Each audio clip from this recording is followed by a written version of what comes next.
This episode of Recording Studio Rockstars is brought to you by iZotope, Native Instruments, Atom Audio, Stealth Chairs, and SAE Institute Nashville. You're hearing my voice right now mixed through iZotope, RX, Ozone, and Neutron on Atom Audio monitors and headphones, all while sitting in a comfortable Stealth chair. Please check out our awesome sponsors using the links in the show notes below, and like and subscribe to our YouTube channel and leave us a comment. It's a great way for you to help support this show. Now get ready to rock. When we were doing the research for Ozone 11, I actually posted on a mastering Facebook forum. I was like, what makes a mix really hard to master? And one of the best responses, was like when instruments have sort of a conflicting tone. For example, you might have a vocal that's too bright, but a snare drum that's too dark. Yeah. And so you can't boost with just a typical mastering EQ, even mid-side, like they're probably both in the middle. So, what I brought to the team was, okay, we have this, stem separation, machine learning DSP already in master rebalance, and that's just doing gain. So, we figured out, let's take it a step further and not let you just change the gain of these stems, but really change any aspect of the stem that you could possibly imagine using all of the tools in Ozone.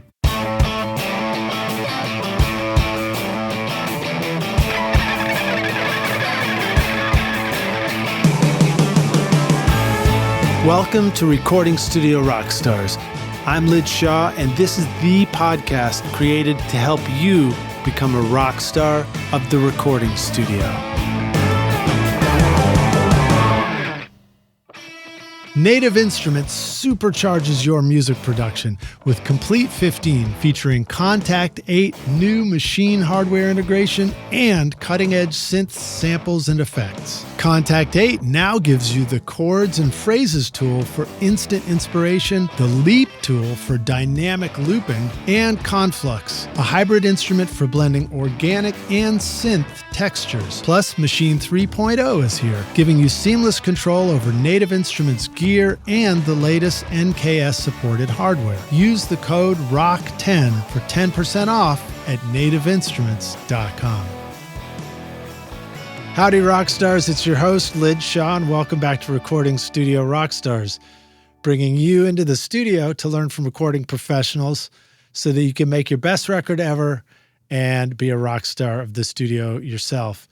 My guest today is Bill Podolak, a senior product manager at iZotope by Native Instruments.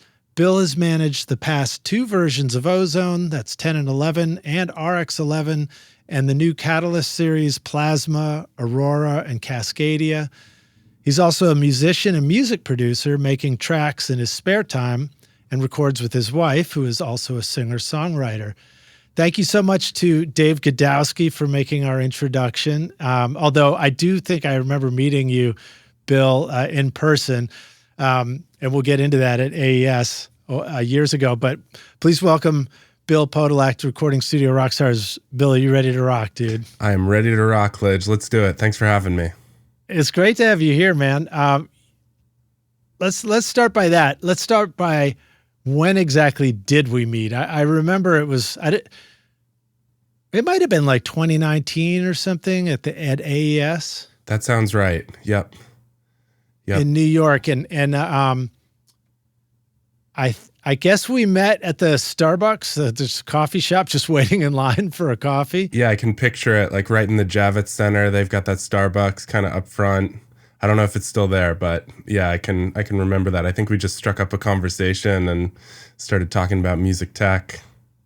Right, and then at the same time, I learned that you were with iZotope and you had just launched a new product that I was really excited about, which was the little portable recording studio, the Spire Studio. Yeah.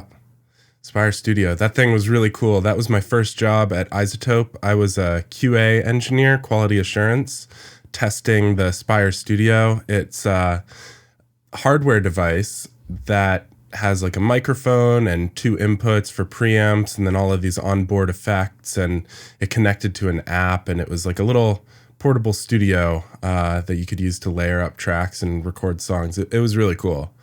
Yeah.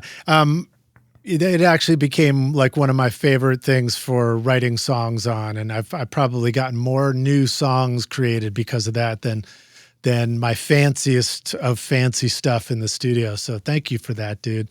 Another thing, I don't think that one's still on the forefront, but it did represent one of these things that you guys were great at iZotope, which was like really forward thinking on the kind of stuff that you were making and inventing. It was like it seemed like a very brand new idea.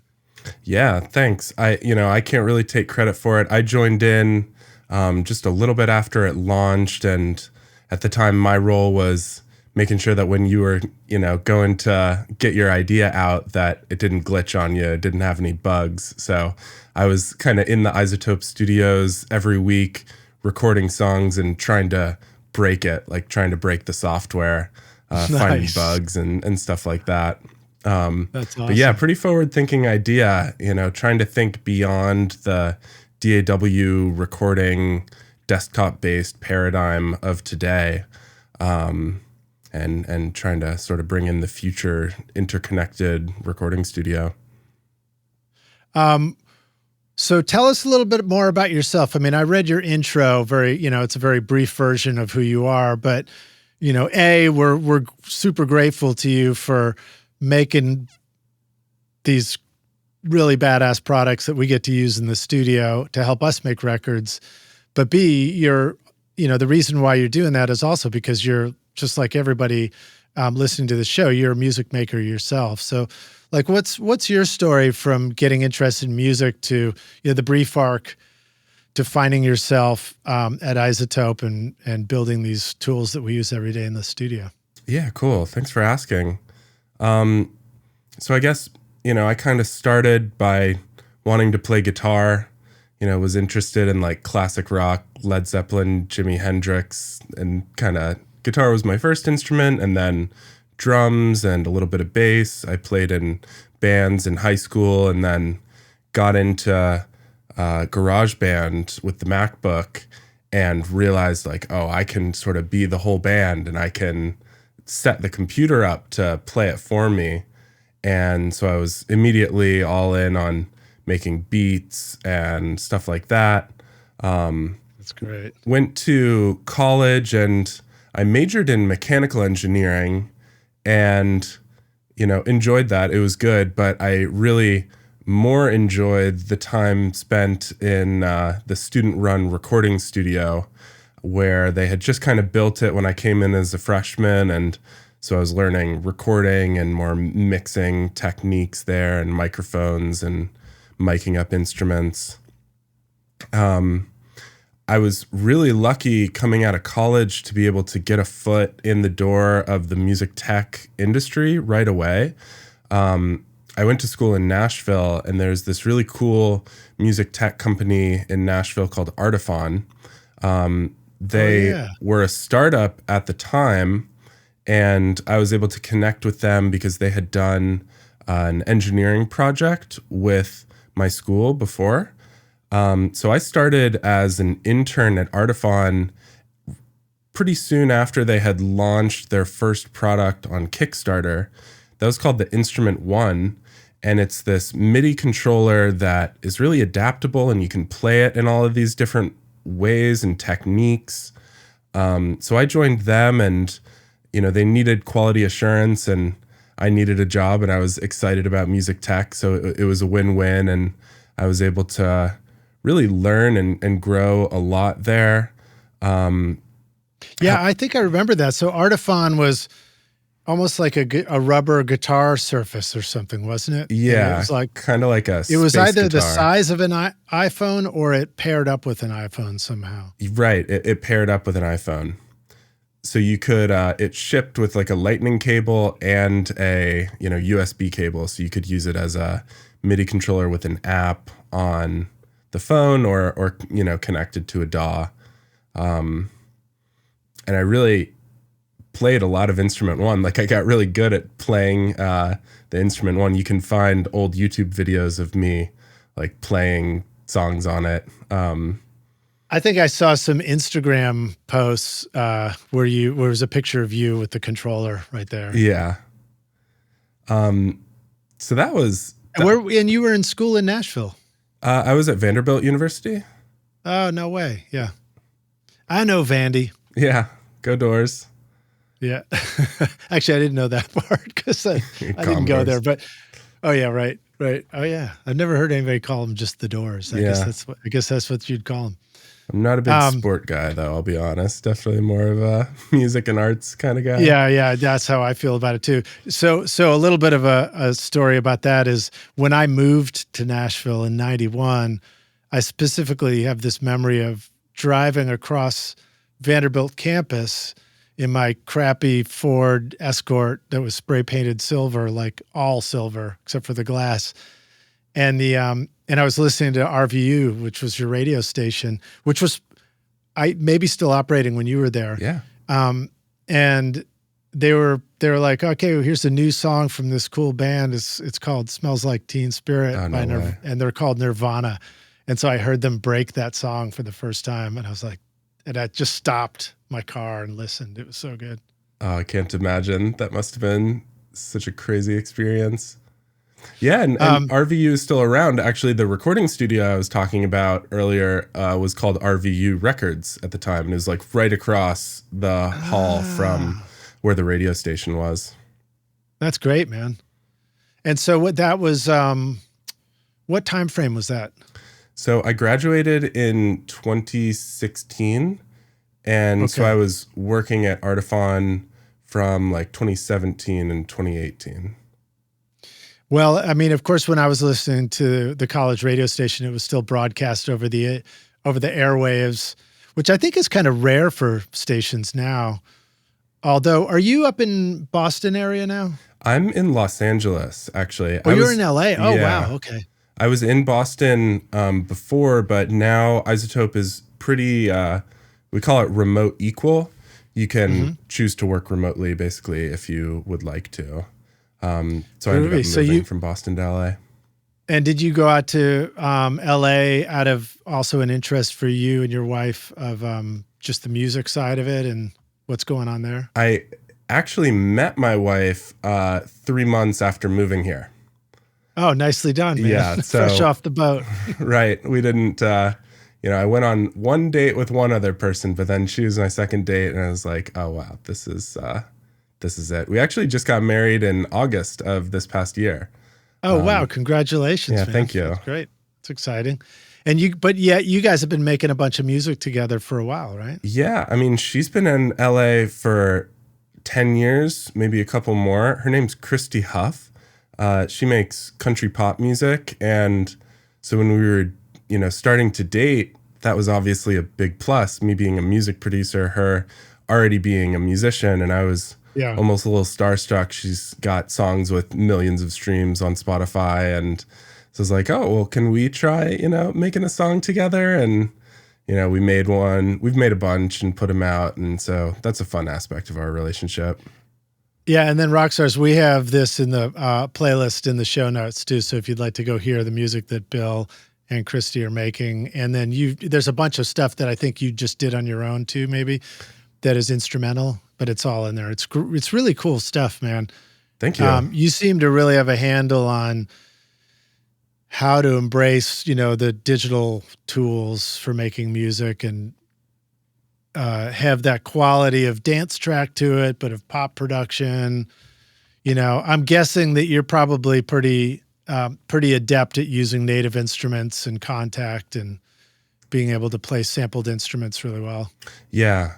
There's still a lot to learn. It's such all the Contact instruments, it's so deep. It's massive. It's been around for a long time too. Yeah.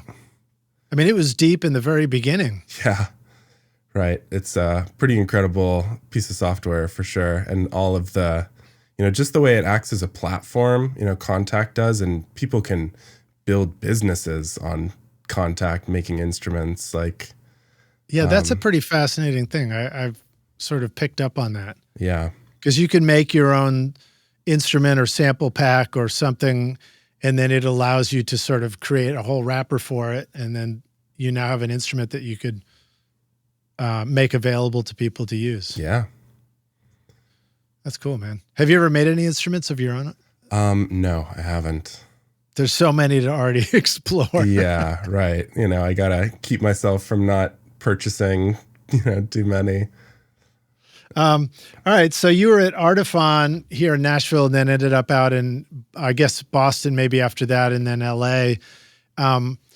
Was there sort of you talked about being in the iZotope studio. So maybe that's part of your studio journey too, if you feel like talking about that and some of the studio environments that you've found yourself in, and stuff you've learned there. Yeah, sure.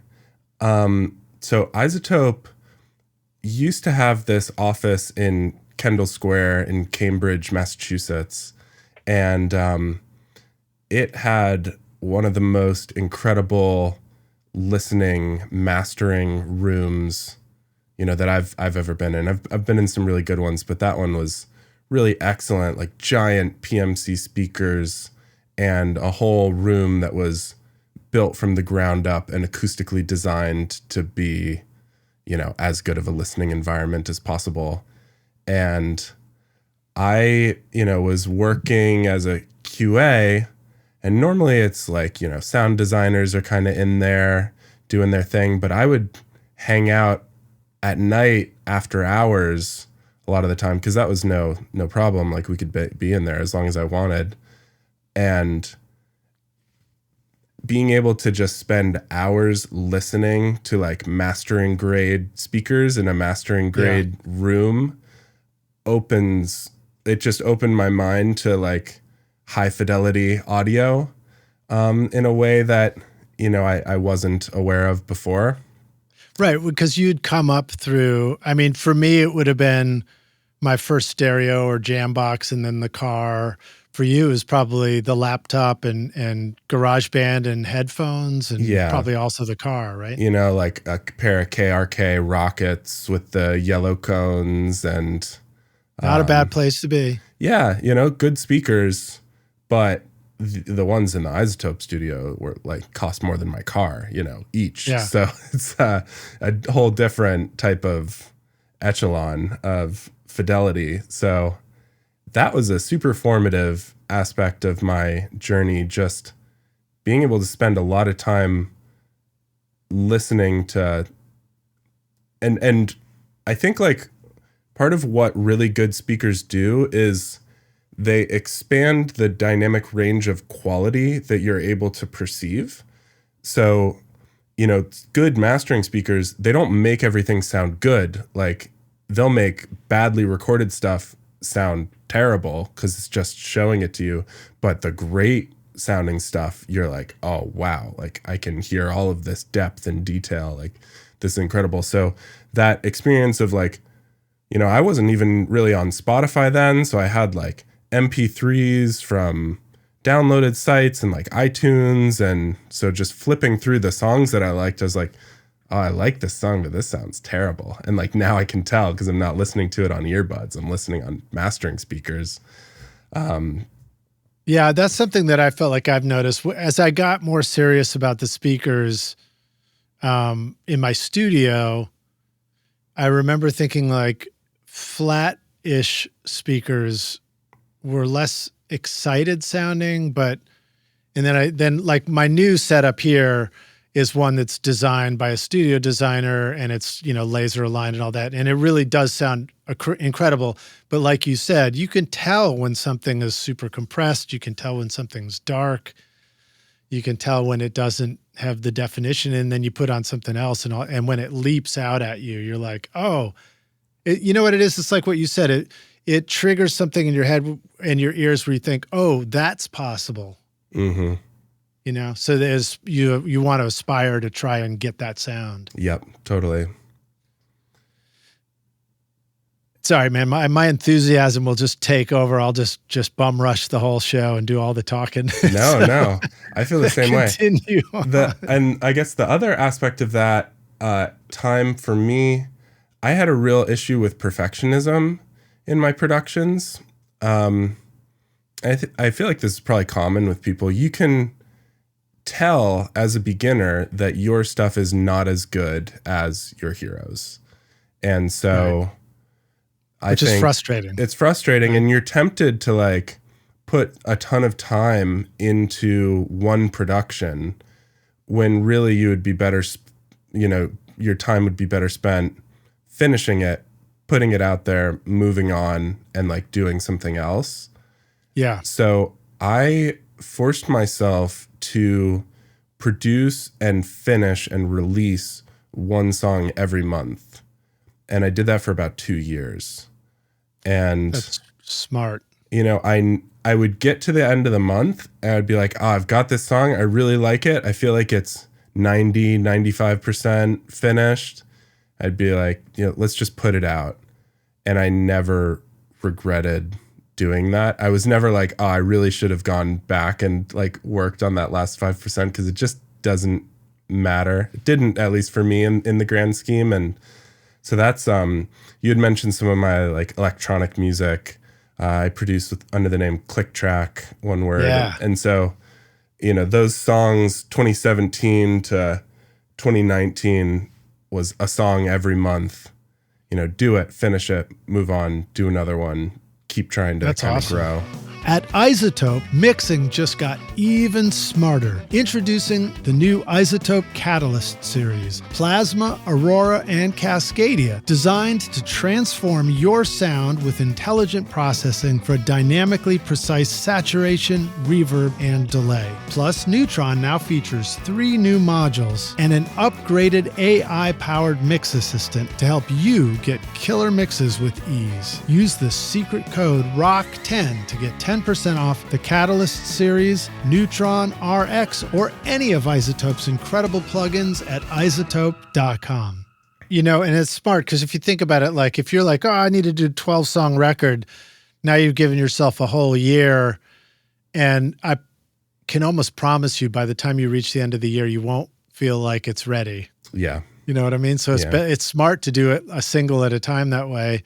I mean, another way to think about it is people might think, oh, I'll make the record and then I'll release one single at a time. And now for 12 months, you're just releasing one of those songs to put the record out. And how much smarter it is to just finish a song each month and put it out. There's your single. And after 12 months, now you got a record. You just say, yeah. Oh, by the way, that was a record. Right.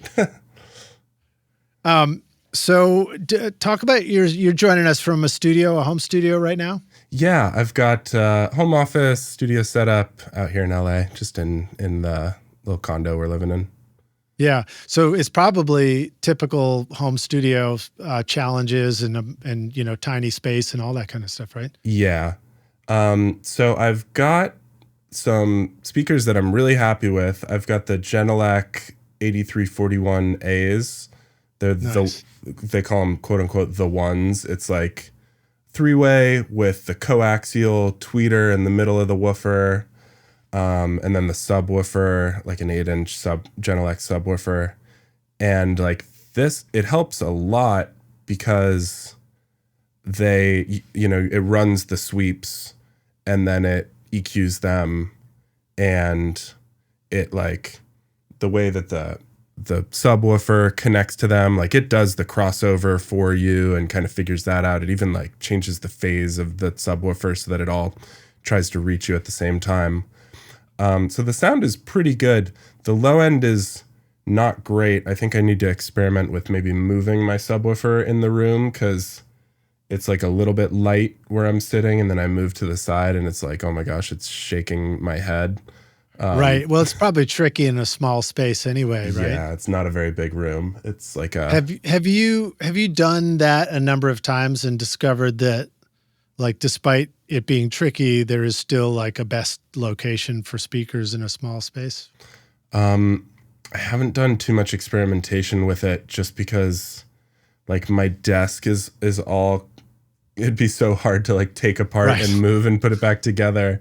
And I'm like looking out a window, so I don't want to not look out a window. I know that's a tricky part of sometimes about thinking about arranging our studio different ways. You're like, but this is the way I actually want to be in the space. Yeah, right. I mean, bass is so tricky. It's a problem we've definitely identified as like an interesting issue for people because you just can't hear it that accurately. Like your ears aren't as sensitive to it. Your speakers and headphones may or may not reproduce it well, and it's going to interact with your room funny. So, it's a problem I'm experiencing, and thinking about how we might be able to help people with that, I think is an interesting challenge we might take on in the future. But oh, that's cool, man. Well, I'm getting ahead of myself a little bit, but I've actually collected a bunch of questions from our audience, from the rock stars, just for you about iZotope stuff. So I'll jump into that in a little bit. But in the meantime, just that idea of what you said about how you and iZotope, how you guys are trying to think about like, what do people need and what should we design next kind of thing. Mm-hmm. I mean, because you guys have come out with some pretty unique plugins. I mean, really unique plugins. I mean, RX, for example, has been mind-blowing forever. Yeah. Actually, when I first learned about it, I'm just like, oh, it's noise reduction. That's cool. And then you get into it and you start learning what it can really do. And you're like, whoa, like I remember the first time I used it and it was, a click track bleeding through a vocalist's headphones. And I was so used to telling somebody, well, there's nothing we can do about that. Sorry, we'll have to redo it. And then I go in and, a little bit later, it took me a moment because I had to figure it out the first time, but like going out and just literally removing it where you play it back and you're like, holy shit, it's gone. Yeah. That the RX can do magic. It's like black magic. Yeah. It's a real privilege being able to work with the people that can build things like that. Sometimes I'll have a good idea from time to time, but my job is not actually building the software. I get to work with the engineers and the researchers who are actually writing the code, and it boggles my mind how talented some of these people are. Well, I don't know how directly connected it is, but you mentioned the offices being in Cambridge, and of course that's like right where MIT is. So you got some pretty big brains floating around that city. Yeah, it's like right in between Harvard and MIT, and not too far from Berklee College of Music. So there's a pretty good Berklee representation too. Right, right. But yeah, I think the iZotope lore is that it was founded in an MIT dorm room. And wow, what was the beginning of iZotope? Do you know? So when you say it, or when the lore says it was founded in a dorm room, was it like was it RX or something like that, or was it Ozone? So I think the first product ever was vinyl. And then I think Ozone was the next product, and vinyl was always free, and then Ozone was the first paid one. I am not the best iZotope historian, but I think that's true. So just since you brought that up too, I think there still are some really great plugins on the iZotope website. If Rockstars, if you want to go get some free ones, they've got some amazing free ones there too. Yeah, there's some cool including vinyl. I think that's still there. Mm-hmm. And that one's been upgraded, refreshed since the original vinyl, for sure. Yeah. It's kind of funny how vinyl was the first one, and then RX has become, one of the flagships, and they're like opposites of each other. RX is all about removing the noise and crackle, and vinyl's all about adding it. Oh, that's awesome. That's like the perfect thing. Perfect combo. Yeah. It's like hedging your bets in plugins. Sell you the problem and the solution all in one. Yeah, that's awesome. Well, so tell us more about, your process of making records. So, when you were doing these songs a month for Click Track, what were some of the tools you would have been using? What is your studio like today, and what was it like at that time as far as like, what you're surrounded by, and, what are your hands touching and clicking on and all that kind of stuff? Yeah. I am mostly in the box. And so the recordings that I would have done would have been vocals, but a lot of the time, my favorite way to make a song is to actually already have a vocal that I find exciting. And I would find those on Splice. So I use a lot of Splice sounds. And then I like building the track around a vocal. I'll do that with my wife's songs too. You know, she'll come up with the guitar chords and the vocal, and then, you know, with virtual instruments, excuse me, a lot of Contact, a lot of synths like Serum, and then mixing and mastering with like Neutron and Ozone. That's typically, you know, what I've got to work with. I'll have a MIDI keyboard controller in front of me and be using keyboard and mouse.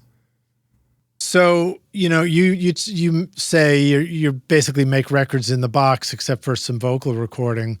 But even the making it in the box stuff, that's fascinating to me. It's like just discover the different ways that people work. So for example, would you find it useful to have like a really big keyboard, MIDI keyboard? Would you have drum pads? I mean, actually you can see behind me, I've got the little Machine Micro right there sitting on the shelf, which is very cool. I mean, it's cool to use. It's not that I'm saying I'm cool to have it, but you know, do you find having like a variety of MIDI controllers to be key for doing in the box productions? Did you do a lot of it in a laptop, and is it like a trackpad all you need? You know, you're a mouse guy or a trackball? Yeah, I'm a big fan of the Logitech MX Master, and it has like this thumb button. It has a nice scroll wheel, so it's like that. You can stick that right in the camera if you want for us to see it too. Yeah. Big fan of it just looks like a straight up mouse pretty much. Straight up mouse pretty much. Wheel.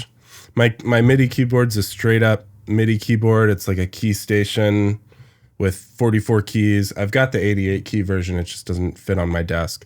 I'm not that good at piano. You know, I wouldn't be able to impress anybody on piano. It's more for me understanding the music theory of like what I'm doing, and I'm not that good at music theory either. Like one technique I like to use, which is, I don't know, people may look down upon this and I don't blame them. I'll transpose my keyboard so that C is the root note of my song, so that I know like, okay, this is always what a minor looks like, and this is what a chord progression 1 5 6 4 or whatever looks like. And I kind of know what chord progressions I like, and I know what modes I like. And so the keyboard for me is less about playing it and more about seeing it and like understanding what I'm doing, and then just getting the idea into the computer. And then I do kind of click the MIDI around a lot. Right. So let me say that back to you. So what you're saying is you're reminding us that if we don't know how to play all these different keys on the keyboard, but we kind of have we can figure out what sounds cool in the key of C, or we know what the chord relationships are, we can just take, but let's say the song we're producing is in D or F or E, we can actually just transpose the keyboard so that C becomes a D or an F or an E. And then you get to play all the same chord shapes, but you're in a different key, right? That's how I like to do it. Yeah. It makes it easier. I think that's smart. And I mean, again, it's like, it's cool that everything's so flexible, so you can kind of figure out what works best for you. I'm sure somebody who learned to play in all the keys would be like, that makes me crazy. Yeah. I gotta play in the right key. But, the other thing, it also reminds me, there was some famous piano that was built for somebody where there was a shifter that would actually do the same thing on an actual grand piano. Oh, wow. And I think it would shift it so that like he could always play in C, but it would be every possible key. Like a real acoustic piano? Yeah, and it was probably somebody who called themselves a pianist. So Yeah. maybe you are a pianist, man. I kind of think about it like making a song is so hard. There's so many aspects to it. And like the best music gets made where each person's sort of a specialist, I think, in their area. And you've got a team, everybody's a specialist. And so I'm not that good at writing lyrics, for example. You know, I'm not that great at writing melodies. I like chords. I like the mixing and mastering. You know, I like the production of it. But I'm happy to, you know, be flipping through Splice looking for interesting sounds or interesting vocals and kind of outsource that part of it.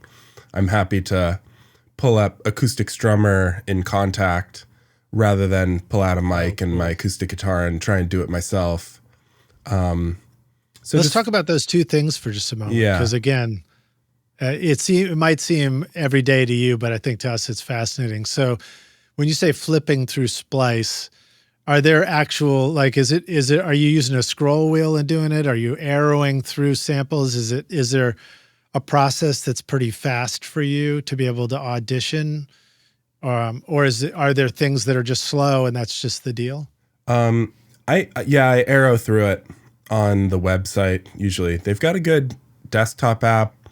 I don't know. I just still use the website, and it's all about getting the right filters on your search, because the sound library is so big. It's all about, okay, I want a shaker and it needs to be this tempo. And now I'm flipping through all the shakers. It's like, oh, maybe let me try changing, remove the shaker tag, change it to a percussion tag. Now I'm flipping through percussion loops. Can you add a tag that says only recorded on an RCA44 from 1945 to 1952? Yeah, right. No, definitely not. So that's cool. So within the website platform, you can just they make it so you can quickly audition things.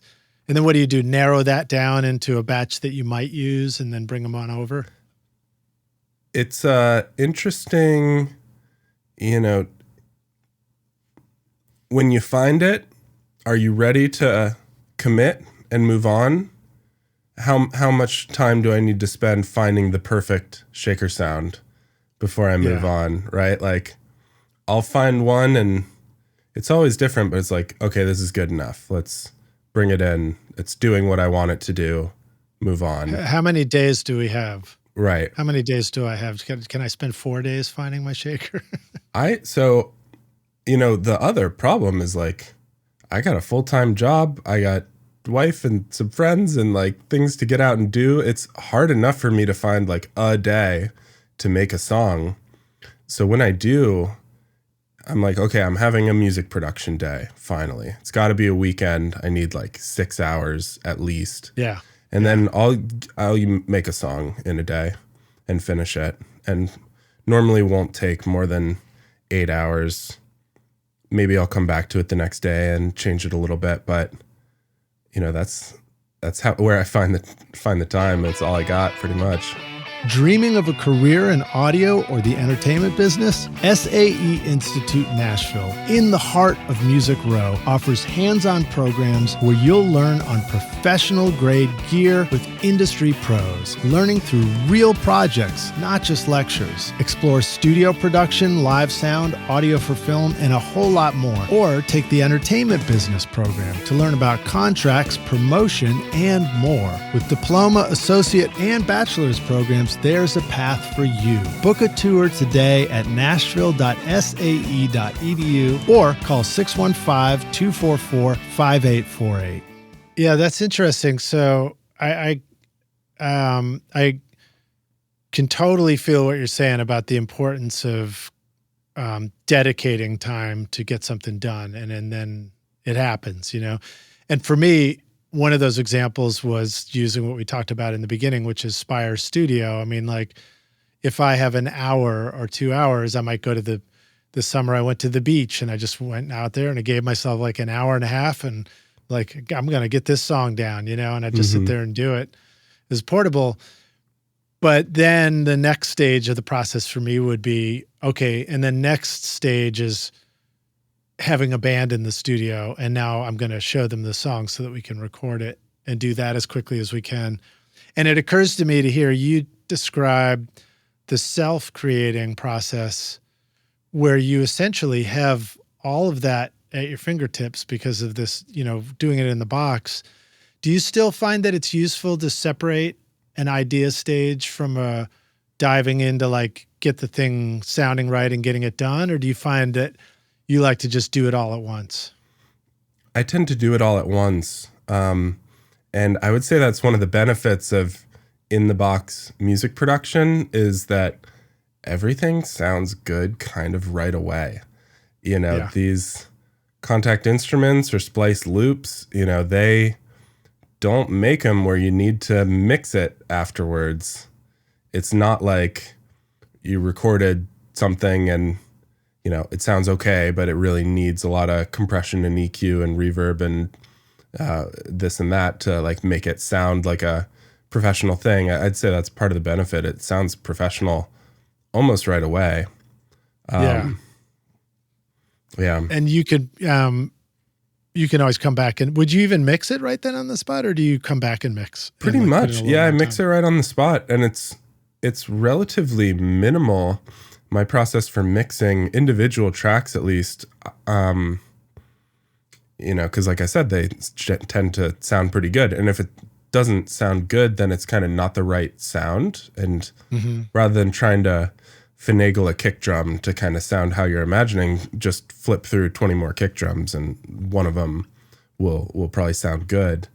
That's my approach at least. But I love it.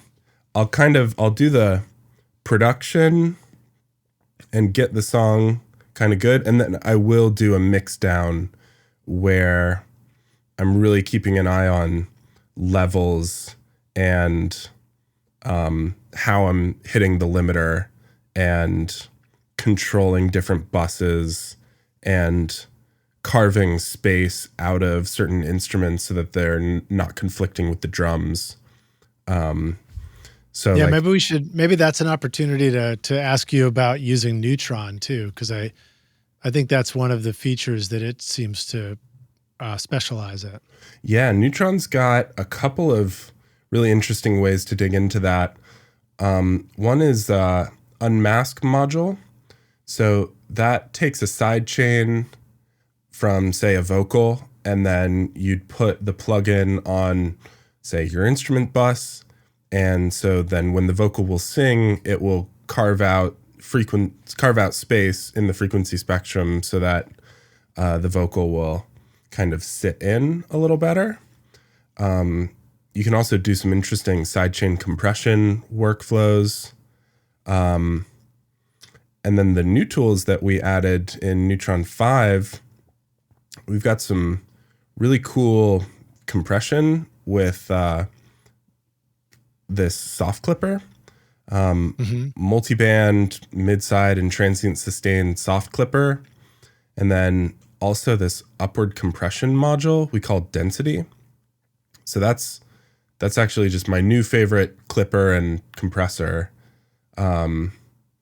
which can be pretty useful for, I'd say, drums with the clipper and then vocals with the density module. That's definitely my new go-to for like bass and vocals. That's cool. I don't know if I haven't dived into the density module yet, so I'm looking forward to checking that out. Do you feel like you get a nice head start on everybody too, because you get to learn how to use these cool tools from iZotope first?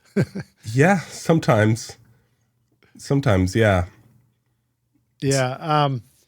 And so, one of the questions that I had written down too was, which is sort of going back to what we talked about, which is how does iZotope, develop plugins to address real world challenges for music makers? And it's that idea of like how to have this vision for what do we need. And you're talking about releasing stuff now like Neutron 5 that brings these new tools in. Do you want to talk a little bit about that too, about the intersection of using them as a music maker, but also thinking about like, well, what do we need? What do I need? And what should we work on next? And then also just what element of that is some brand new thing that has never existed for? There must be a balance between fundamental sound shaping techniques and combining them in useful ways versus something that's just brand new that has never been done before sonically too. Yep, totally. Okay, there's a lot in that question. That was probably a lot of questions, yeah. That's cool. Take any part you want. Okay, cool. So how to identify sort of the right thing to build. The best place to start is a good problem. This is typically how my job is best done. My job is a product manager. And so what I'll do is I'll go out and talk to a lot of people who are mixing and mastering. Let's say we're building a new Ozone.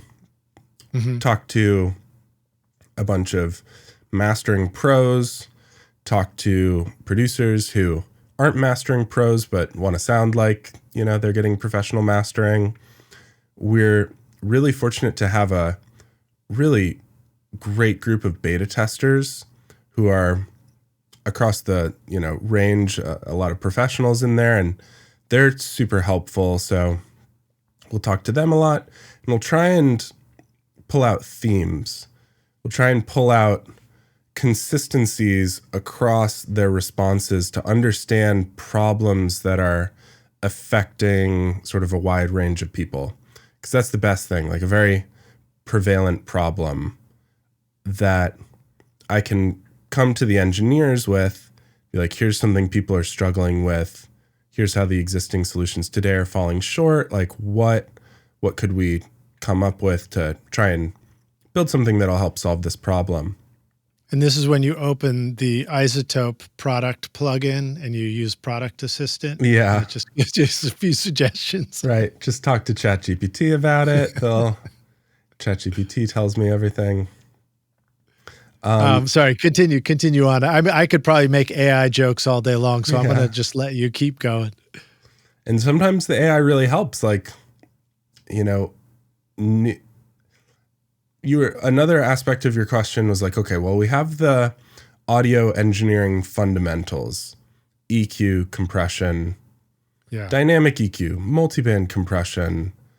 There's this, it's not that new, but like spectral processing is one of the new aspects of audio technology that's really fun to play with and like build new things with. Now, should we think about that as, what RX has always been, or is that like, is spectral processing like, sure, RX is the basis for it, but we're talking about something new and advanced and how that's all number crunched? So RX uses a bunch of spectral processing in its noise reduction tools. So like spectral denoise, it's a spectral process, but how I was saying, like, you got compression, you got multiband compression. Spectral processing is almost like hyper multiband, where it's breaking the sound up into all of these separate frequency bins. But with like a multiband compressor, like you have in Ozone, you have attack release ratio, knee, threshold for the different bands. You couldn't do that for 64 bands. Instead, you need to sort of give each little tiny hyperband its orders to like do this. And that's how you get a tool like Stabilizer in Ozone, where Stabilizer is analyzing the tonal balance of your audio, and each bin is like, okay, if you're 150 to 250 hertz, your level should be about this. If you're lower, we'll boost it. If you're higher, we'll cut it. And so you've got this, all of these things working together to try and get your song tonally balanced. Really, you're talking about like that intersection of something we're really familiar with, like EQ, but a way of taking advantage of digital processing. Like you couldn't do spectral processing without a computer, right? It couldn't be done analog. That's right. Yeah, these are all innovations in DSP, digital signal processing. So spectral is one good example. I'll give you another really good example, though, is like machine learning is really changing what's possible with digital signal processing. A great example is dialogue isolate in RX. Mm-hmm. You had all of these methods for removing noise, spectral denoise. You can highlight a portion of your noise in RX and kind of remove that while keeping the main content. You have your dehum, et cetera, et cetera. Deplosive, mouth declick, all of it. Exactly. And I use that on every episode. Yeah. But now the dialogue isolate module is like, have a machine learning model trained to understand what is dialogue and then what is reverb coming off of that dialogue and what is everything else. And then give you 3 sliders for the gain of the dialogue, the reverb, and the everything else, which is like noise. And now you can you don't have to be like, okay, turn down the buzz specifically. It's just turn down everything that's not vocals that you don't want to be in this recording. That's amazing. That's amazing. This stuff, I don't know how useful it is for me to just keep saying this over and over again, but RX is magic. I mean, like the stuff that you guys make, I have said that many times on the show. It's like having a magic wand. You can just wave it and your audio sounds awesome. So that all comes from the spectral editing as a new form of processing. Well, so that's the machine learning. Right? Machine learning, yeah. So maybe we need an introduction to like, everybody's like, oh, AI this and AI that, and I think it's like this catch-all phrase, but really there's different stuff. Like machine learning is AI, or it's a different aspect of it, or are there different things? Yeah, I'd say machine learning is like under the umbrella of AI. So it's a type of AI. Mm-hmm. I'll give another, for instance. Ozone 11 introduced this new feature we call stem focus, where, if you've used Ozone, you know how it is kind of a plugin that holds other plugins within it. You can have an EQ and a limiter and a saturator and an imager and all of these tools. And we made it so that you can have a mixed file because you're mastering. So you're working on just an already mixed file, and you can put it into vocal stem focus mode, for instance, and it will isolate the vocals so that you can EQ the vocals within a mixed file, or saturate them, or widen them, or compress them, and not affect, all of the other instruments. Which is, I know, it's really wild. It's pretty crazy. Such a cool feature. That's only possible through machine learning and AI. And so, the way that kind of works is you need a neural net that, similar to dialogue isolate, that can detect dialogue. This neural net will detect sung vocals or bass or drums, because those are the other stem focus modes. So like the most popular, and then sort of like everything else, right? Yeah, and then everything else. So, iZotope is not the only company that has things like this, rebalancers, stem extractors. But we were one of the first.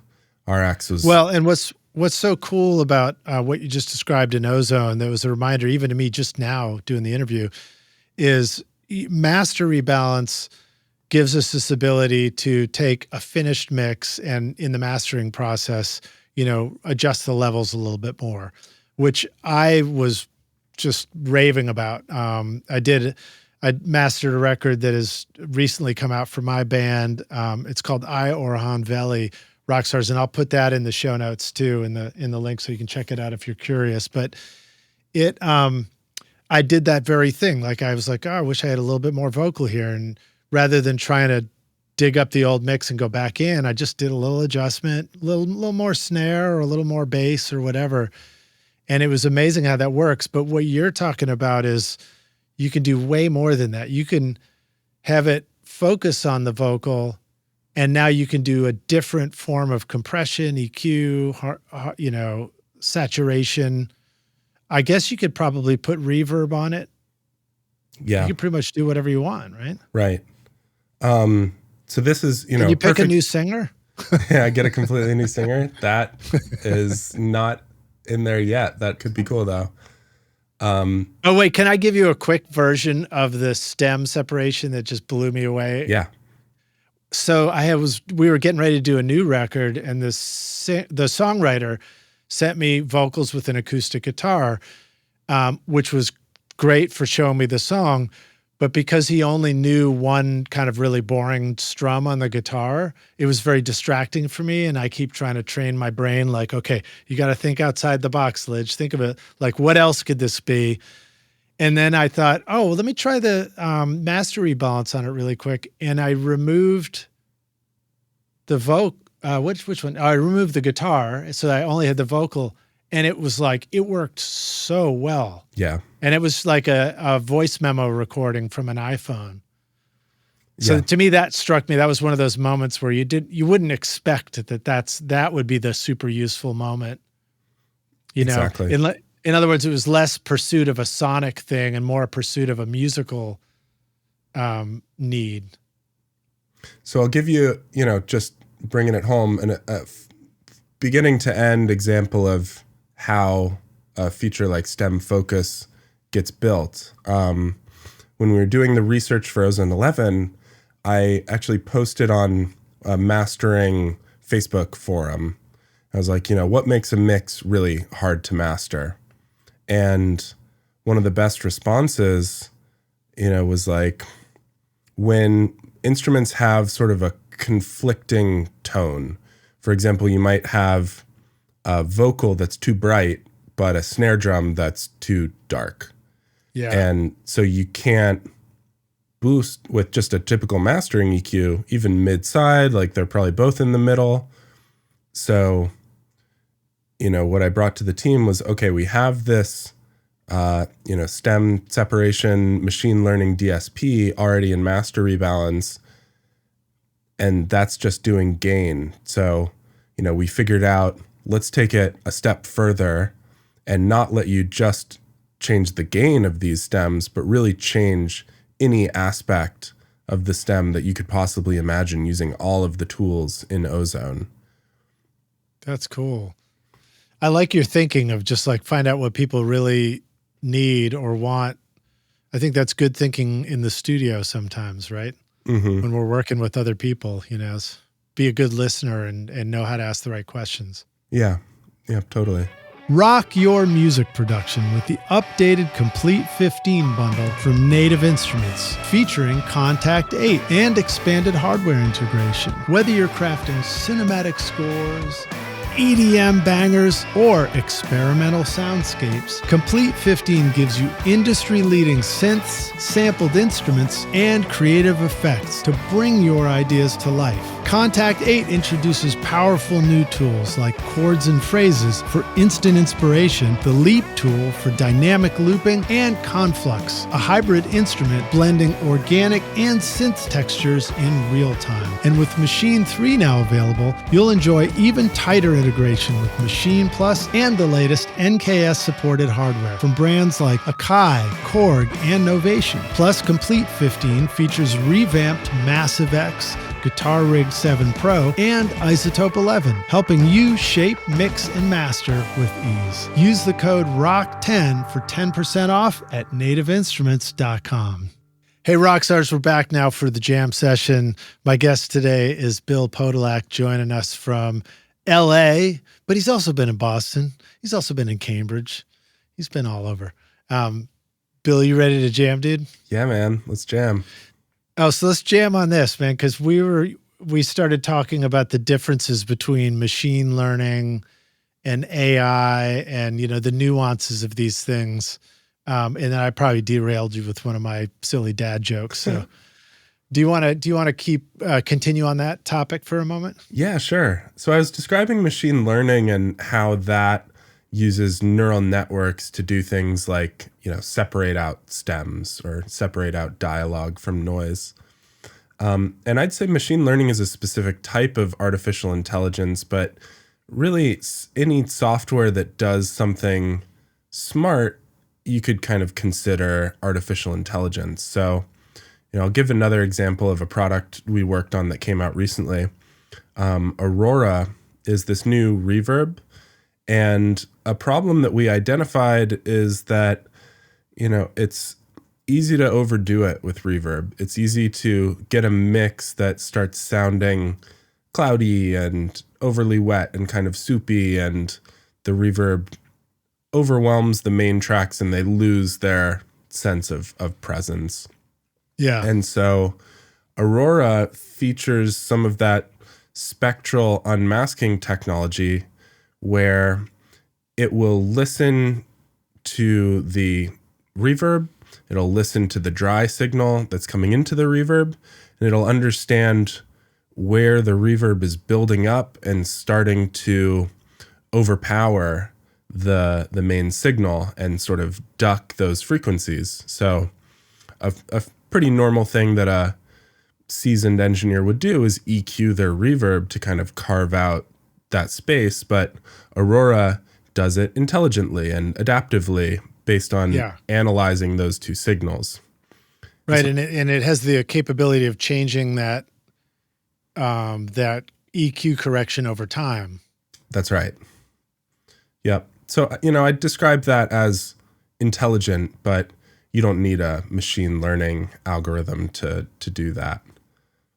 Okay, so that's intelligent learning.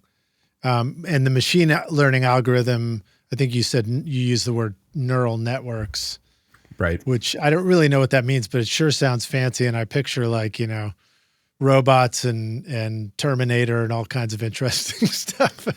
But, what is a neural network? I mean, it evokes the image of a brain. Right. Oh man, I'm probably not like the best guy because I've never made one. Like I work with people who make these neural networks.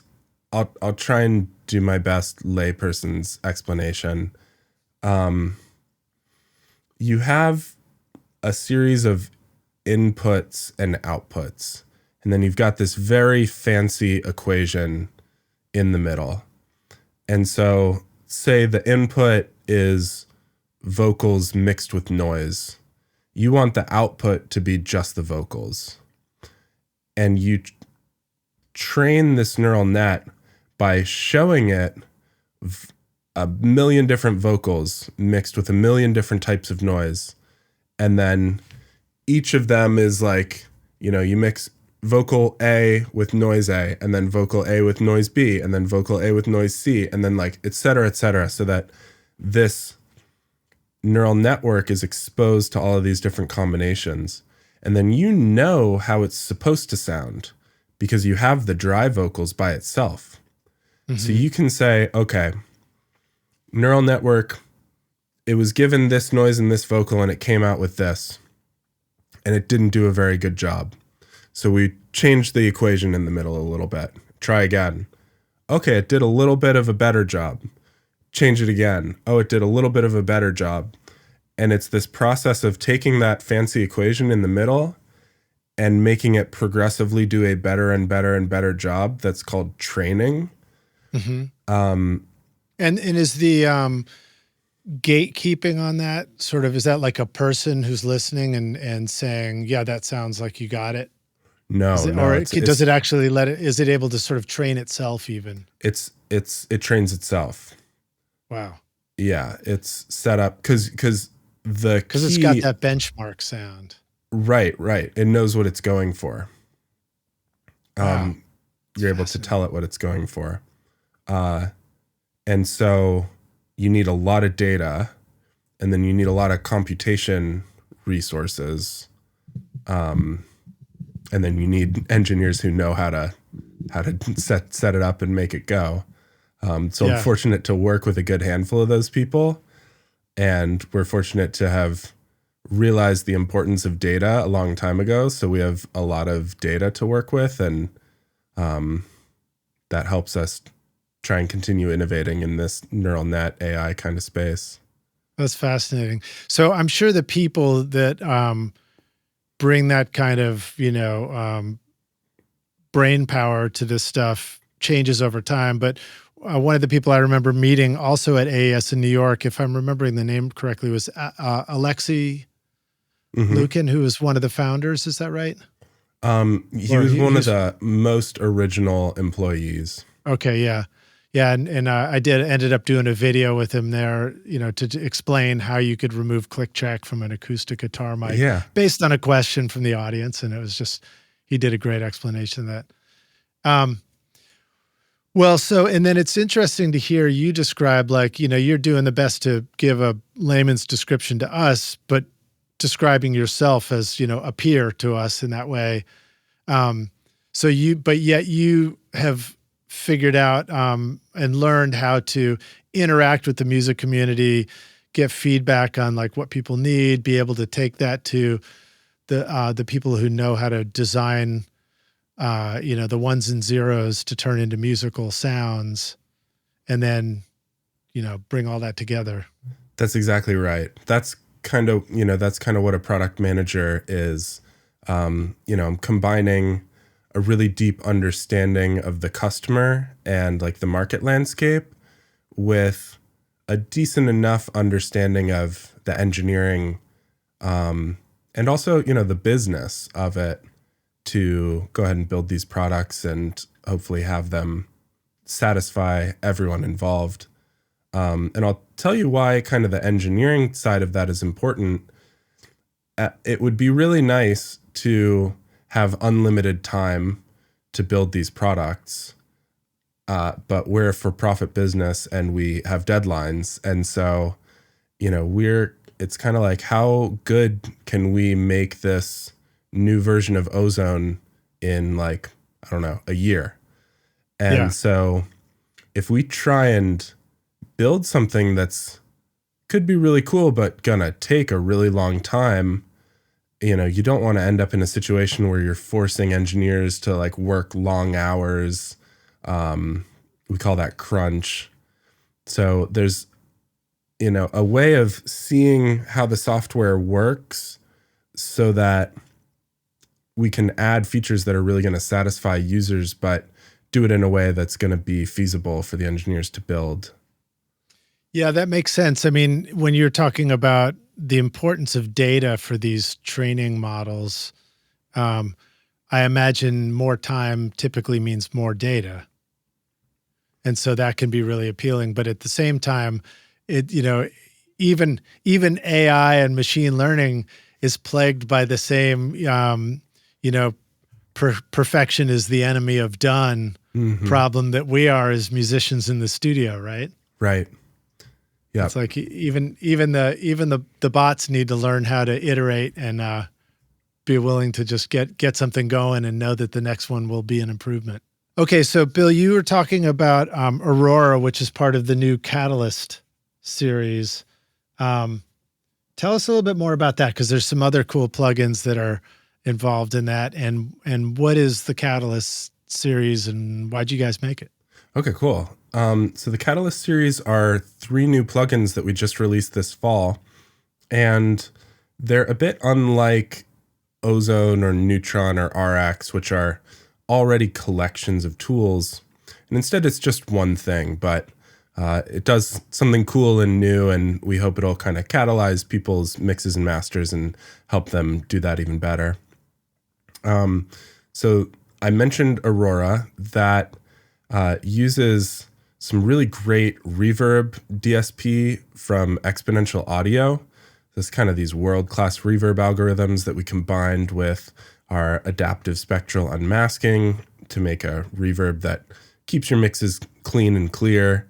And then the most recent is called Cascadia, and it's similar to Aurora, but it's a delay with that adaptive spectral unmasking that kind of removes the clutter and distraction that can come from typical delay algorithms when they're clashing with a vocal.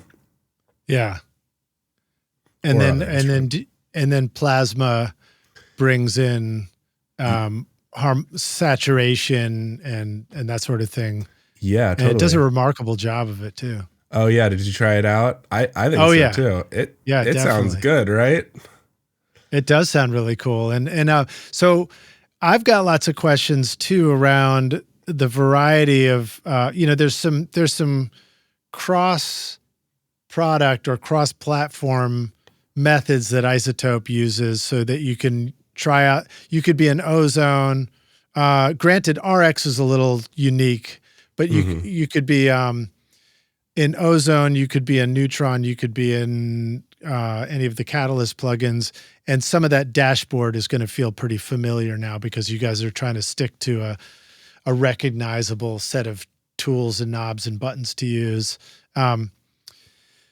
But one of the things that gets used in those is this idea of sort of presets, but like, with tools like Audio Lens, where you can measure songs that you're interested in. So you can, maybe we want to talk about that a little bit too, but we can begin to build our own collection of like what we think about certain songs or what songs seem right to us.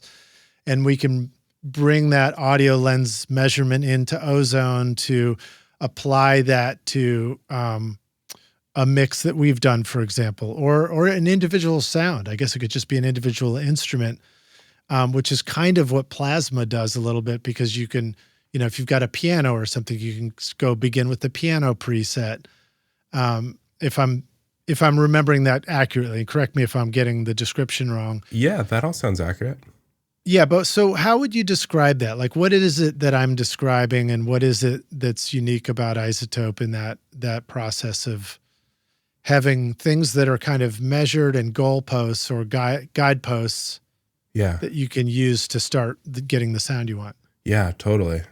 So let's talk about Audio Lens and Ozone Master Assistant a little bit.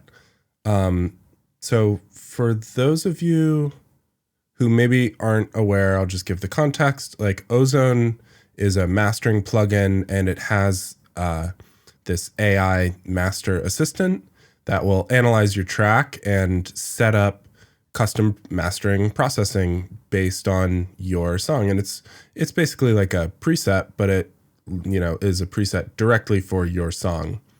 Mm-hmm. And this goes back to what is intelligent AI versus what is machine learning. The AI aspects that I'm about to describe, don't require neural net, but is doing something intelligent. The way it works is it will analyze all of these properties of your mix and use the processors within Ozone to move you towards a target. So let me be a little more specific. Tonal balance is a really important part of mastering. You want your bass and your mids and your treble to all be generally, in a good listening level. And that may be hard to achieve, especially if you don't have great speakers, et cetera, don't have a great room. Right. Like you might not quite accurately hear these different aspects of the EQ of, the frequencies of your mix and. Right. You can't trust what you're hearing, but Ozone is not listening through speakers in a room. It's quote unquote listening to just direct digital stream. So it's, it's like a AI powered second set of ears, second opinion. But anyways, it's listening to your balance of frequencies. And then we've told it, okay, here we've gone and listened to, say, 100 great pop songs. Said, okay, on average, what is the tonal balance of these great, successful pop songs? And then if it knows that tonal balance and it knows your song's tonal balance, it can set up an EQ to make your song's tonal balance more like the average of the 100 great pop masters. Mm-hmm. And that's cool. That works in most cases, I would say. However, a very rational thing is to think, okay, well, I don't want mine to sound like the same, like everybody else's. Mine is special. And so we created a really cool workflow for not matching. It's like you don't have to take our word for it that this is what great pop music should sound like. Take your own reference song and analyze that. And that was already available for a while, but you had to have the file, which these days everybody's streaming music. So that's another example of like an identified problem. I want to sound like my favorite reference song, but I don't have the file. I don't want to go buy it. Mm-hmm. So Audio Lens is this separate application that just listens to the output of your computer. And so that means you could stream Spotify, YouTube, Apple Music, anywhere off the internet, SoundCloud, whatever. And Audio Lens can then analyze the tonal balance of your reference song without needing the file. And then that, call it a target tonal balance, shows up in Ozone, and now Ozone can match you to that. But now taking it one step further, Ozone doesn't just match the tonal balance, it will match the stereo balance, like mid to side. It'll match the microdynamics across multiple bands, like how punchy it is. It'll match the loudness, and it can match the vocal balance. That's the newest thing in Ozone 11.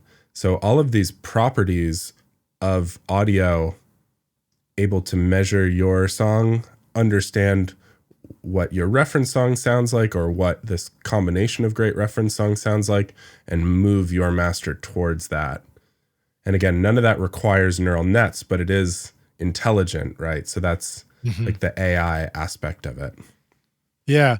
Well, so, something that's fascinating to me is I'm listening to you talk about, an AI tool that gives you what you said, like an additional perspective on this music that you're making, and the fact that we might have a room which is presenting challenges to our perception of what's coming out of the speakers, because that's the way the world is. That's the way acoustics in a space can be. So, because I think sometimes we first think about the mastering assistant in Ozone or some of the iZotope things as trying to do it for us.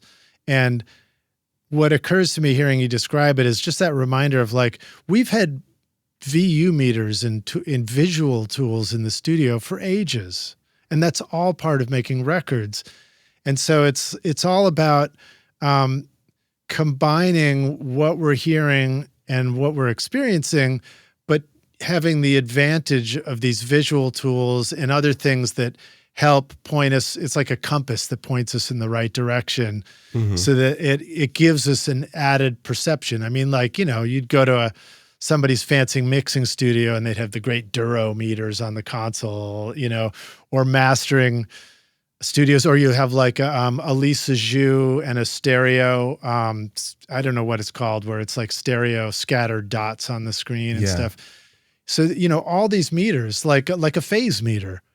And they were all things that basically just give you another level of insight to help with what you're already trying to hear and the decisions you're trying to make.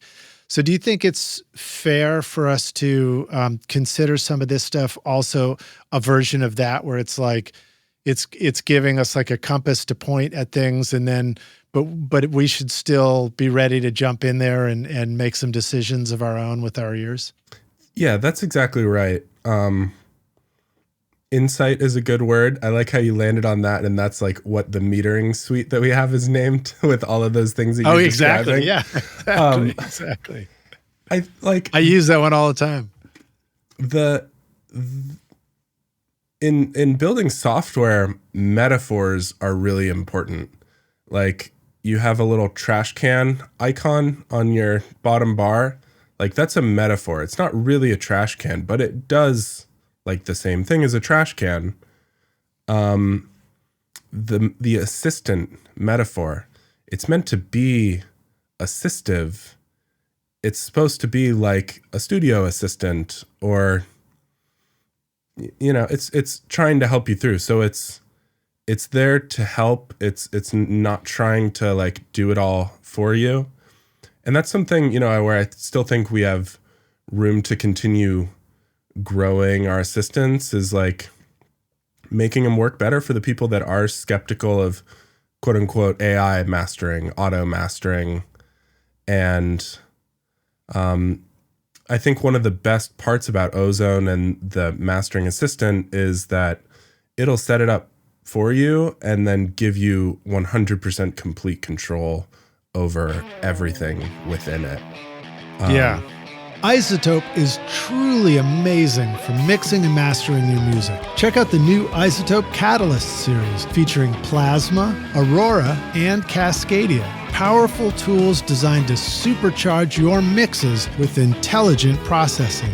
These innovative plugins give you dynamic control over saturation, reverb, and delay, effortlessly enhancing excitement and clarity. And now Neutron introduces new modules like Clipper, Density, and Phase, completing your flexible, fully equipped mixing suite. Plus, the new AI-powered Mix Assistant helps you create a custom signal chain for your audio, referencing professional instrument profiles or your own examples, with easy macro controls to dial in a perfect mix.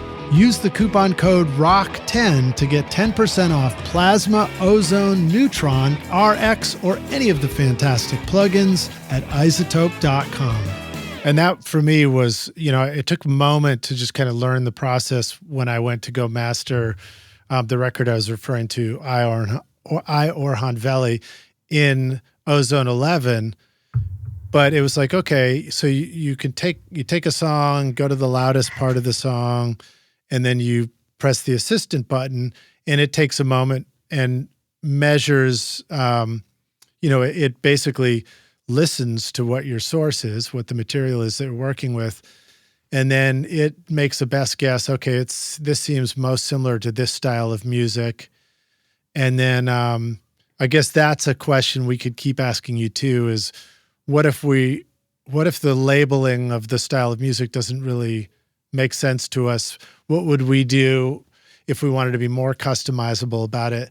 But I'll go back. And then once it's done these suggestions, then you click over to the settings screen instead of the mastering assistant. Well, on the first one, you've got some simplified sliders and stuff, which you can adjust to just hear like more or less of everything.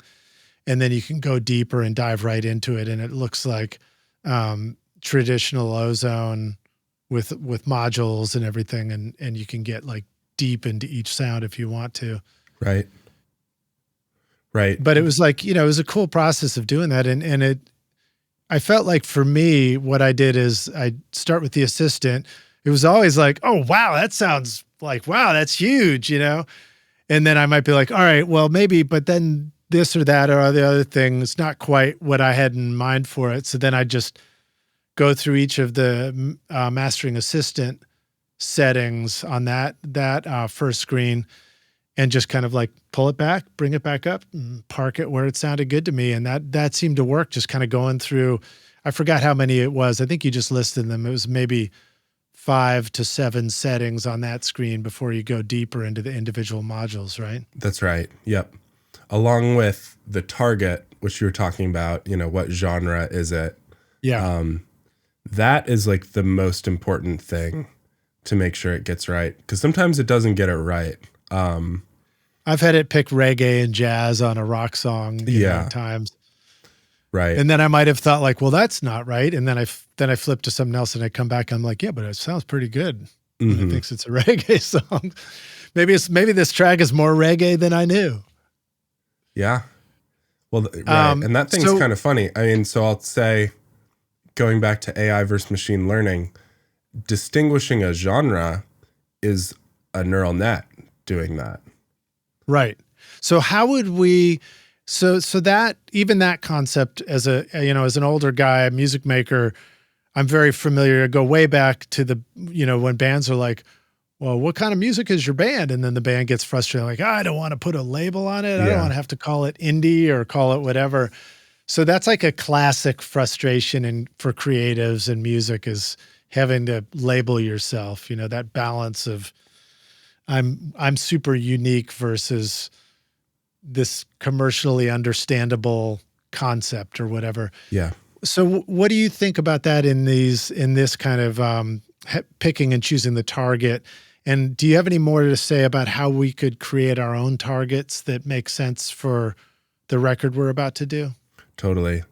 It's an interesting problem that we've known about and have kind of chosen not to invest time there. I'd say the most vocally unhappy about having to select the genre is probably the EDM community, who a lot of people don't even want to be called EDM. And that's the genre in Ozone, right. Like, EDM, electronic dance music, but house music is going to sound very different from drum and bass, is going to sound different from dubstep. So, it's tough to put a label on things. Yeah, we're musicians. We're a needy bunch. Yeah, but I think it's a fair criticism. Bill, would you please just tell us that we're unique and that you love us? That's all we really want. Your music is undefinable in its There you go. excellence. Maybe you need one called Undefinable. Right. Well, but with something like, with a tool like Audio Lens, we can begin to build our own. And I don't know how much, well, a couple of things. One is, I don't know how much time you've had to be able to pour into that yourself as an artist, because obviously everything that we work on and that you guys are working on is time consuming. Like, so when you talk about deciding to focus on one thing versus another, I'm sure a lot of that has to do with like, look, we've got limited time. We got to do something right now. So which one's the most important thing? Yeah. But have you found that you are able to like create your own target with Audio Lens, so that seems to match the kinds of music that you want to make, so that when you go back and apply the target, it's more right on? Does it make, when this is a follow-up to the same question, does it make sense for us to take a collection of songs on our own record, get the first one dialed in pretty good, and now make that a target to apply to the next song? That could be a good idea if you're looking for consistency across your album. I'll be completely honest. I was a champion of Audio Lens, like internally, and I was really excited about it. I still am. I still think it's really cool, but I have found myself not actually using it that much. And the pop preset in the Ozone 11 is really, really good. Oh, right. Like you're saying, if you don't necessarily even do the whole assistant thing where it takes the target and assists you to get there, we've always had in Ozone just presets, just starting points. No, I'm talking about the pop master assistant. Oh, target. The pop target. Okay, gotcha. Yeah. Sounds super good. It's really balanced. It's, it's just balanced. It's nice and wide. It's loud, but still dynamic. So like, I've had a couple times where I'm like, oh, I really have a song in mind as a reference, and then I'll use that. But a lot of the time, just the pop, target in Master Assistant, I'm like, this sounds really good.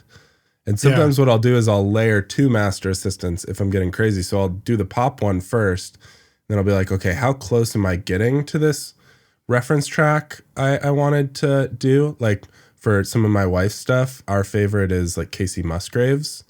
So I'll look at, the Golden Hour album, and I've got a couple songs saved off of that.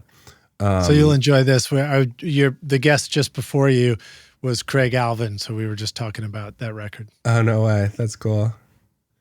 And then Yeah, I've that's an just amazing stacked. sounding record too. I've been like, okay, so it wants to do a little bit of this EQ, and a little bit, narrower. Actually, it should be narrower than I have it right now. Like, okay, cool, good to know. I'll go ahead and keep those and just stack those on top of the Master Assistant results I have already.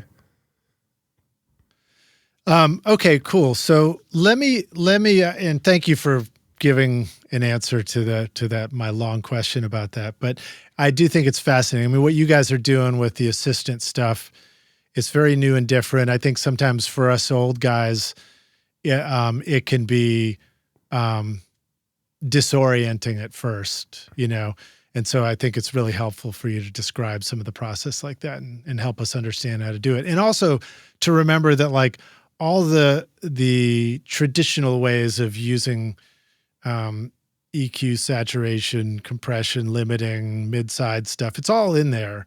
And if we just click through, we end up with granular control of everything. But these assistant things, which give us a roughed in starting place, and that ability to put it in against a measured genre of music is really very, very cool. Yeah. Do you mind if I jump into some questions from our audience? Please go ahead. All right. So I love to reach out to you rock stars and just to ask you like, hey, I'm going to have Bill from iZotope on, he's making cool records and he's making all this stuff that we're using. So, what do you want to know? And so, so I got a handful of questions in. The first one came in from Megan Gohill, and part of these may be things we've already talked about, so you can skip forward on them if you want. But he said, how do you guys decide what features to build into the plugins? iZotope's plugins are at the forefront of the curve. Products like Audio Lens come to mind. Actually, so do products like the Unmask feature in Neutron and so on. So, you may have already answered that, but do you have more that you want to say about how you decide what features to build into the plugins? Actually, yeah, I do have more to say about that. Because this is, like, for my job, the most important thing that I do. It's a big team effort building these things, but ultimately the decision on what features are we going to choose to go after does come down to me and other product managers like me. So the worst, me doing my job really badly would mean building something that it turns out nobody wants. We really want to avoid that. Waste everybody's time building something nobody wants. No pressure, Bill. Yeah, I mean, it's because don't lose any hair over it. Oh, yeah. Wait, you're like me. We've already done that. Right. I had the thickest head of hair when I started product managing. But no, that's like what keeps me up at night. Are we building the right thing? So, think to yourself, how can we ahead of time, before we even start programming, make sure that what we build, people are going to want to buy. Yeah. Because whenever you do something or you choose to do something, it sounds like in your world, you might also be putting like a bunch of people to some really hard work. Yes. To pursue a direction and make something happen. Right. Not only the engineers, then it's going to go to marketers, and all the marketers are going to have to make content and make ads, and, they're going to need to be excited. So, well, don't forget about the podcasters who have to think of a question to ask. Yeah, the reviewers. I think about that a lot. How's a YouTuber gonna show off what we built? Because a lot of people, that's how they make their purchase decisions. Yeah. So here's what we do. We do a lot of brainstorming, and then we do some hacking, and then we try and get all of our ideas out on the table, so to speak. What are we most excited about? An easy trap to fall into is, what am I most excited about? Let's build that. That's a bad plan because I'm biased. So I try and set aside my biases. And to do that, we actually make a concept video pretending here's the launch ad for the product we're about to build. And it's like we make screenshots of what the product could eventually look like. And then we kind of describe, like, here's the story, here's what it does. And then we've got like 15 concepts in a video. Wow. That's fascinating. private. It's like storyboarding a product almost. Yeah. It's kind of based off this thing Amazon does, where it's like you should write the press release at the start so that you kind of know, you think through it, you think all the way to the end. You know, I'm thinking even at the start, how's a reviewer going to be showing this on release day? Yeah, that's fascinating. You know, the next question we all want to ask, we're like, how do we do that as musicians and songwriters? Yeah, I mean, I think like the way people put out TikToks or Instagram reels of like snippets of songs and see what catches on, like that's kind of one way of doing it. But of course, we can't do this publicly. This is all got to be private. Right. So we send that to our beta testers. And then we say, okay, idea 1, do you think this would be very valuable to you or valuable, or are you neutral on it, or do you not think it would be valuable? And then idea 2, idea 3, idea 4, etc. Across 100 beta testers, now you start to get an idea on what the most desirable things are among the possible things we could build. You know, and now actually we can rank them. And then we can kind of understand, okay, these are the most valuable. This one's going to be really hard. We probably don't have time. This one looks pretty easy. We should do that.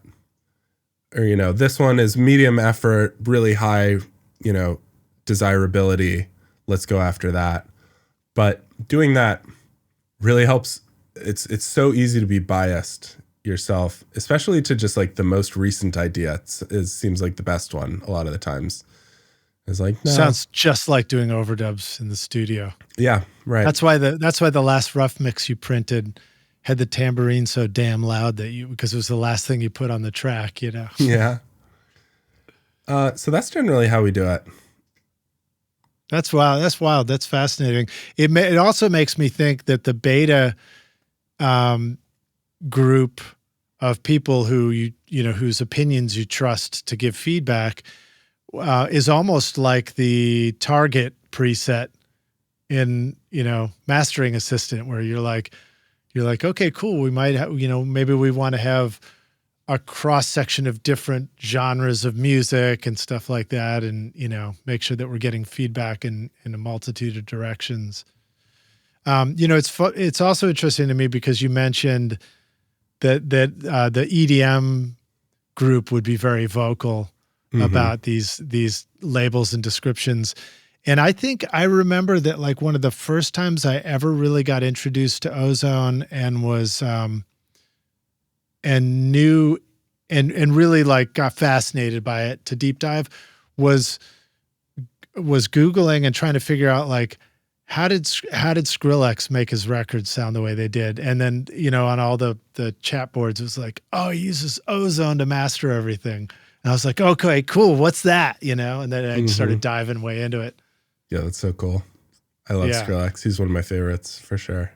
You know, I guess I'm like slightly embarrassed to say it, but after 15 years of Bonnaroo and doing the festival down there and all the music that I saw there, one of my favorite shows was the Skrillex show, you know, which is, you know, the reason why that's funny is because it's, you know, he's mostly pressing play, you know, and just being a really good selective DJ.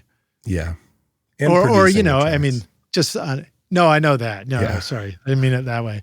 I just meant like at the live thing, you know, it wasn't a band all playing together up on stage. No, but yeah, no, I love that stuff.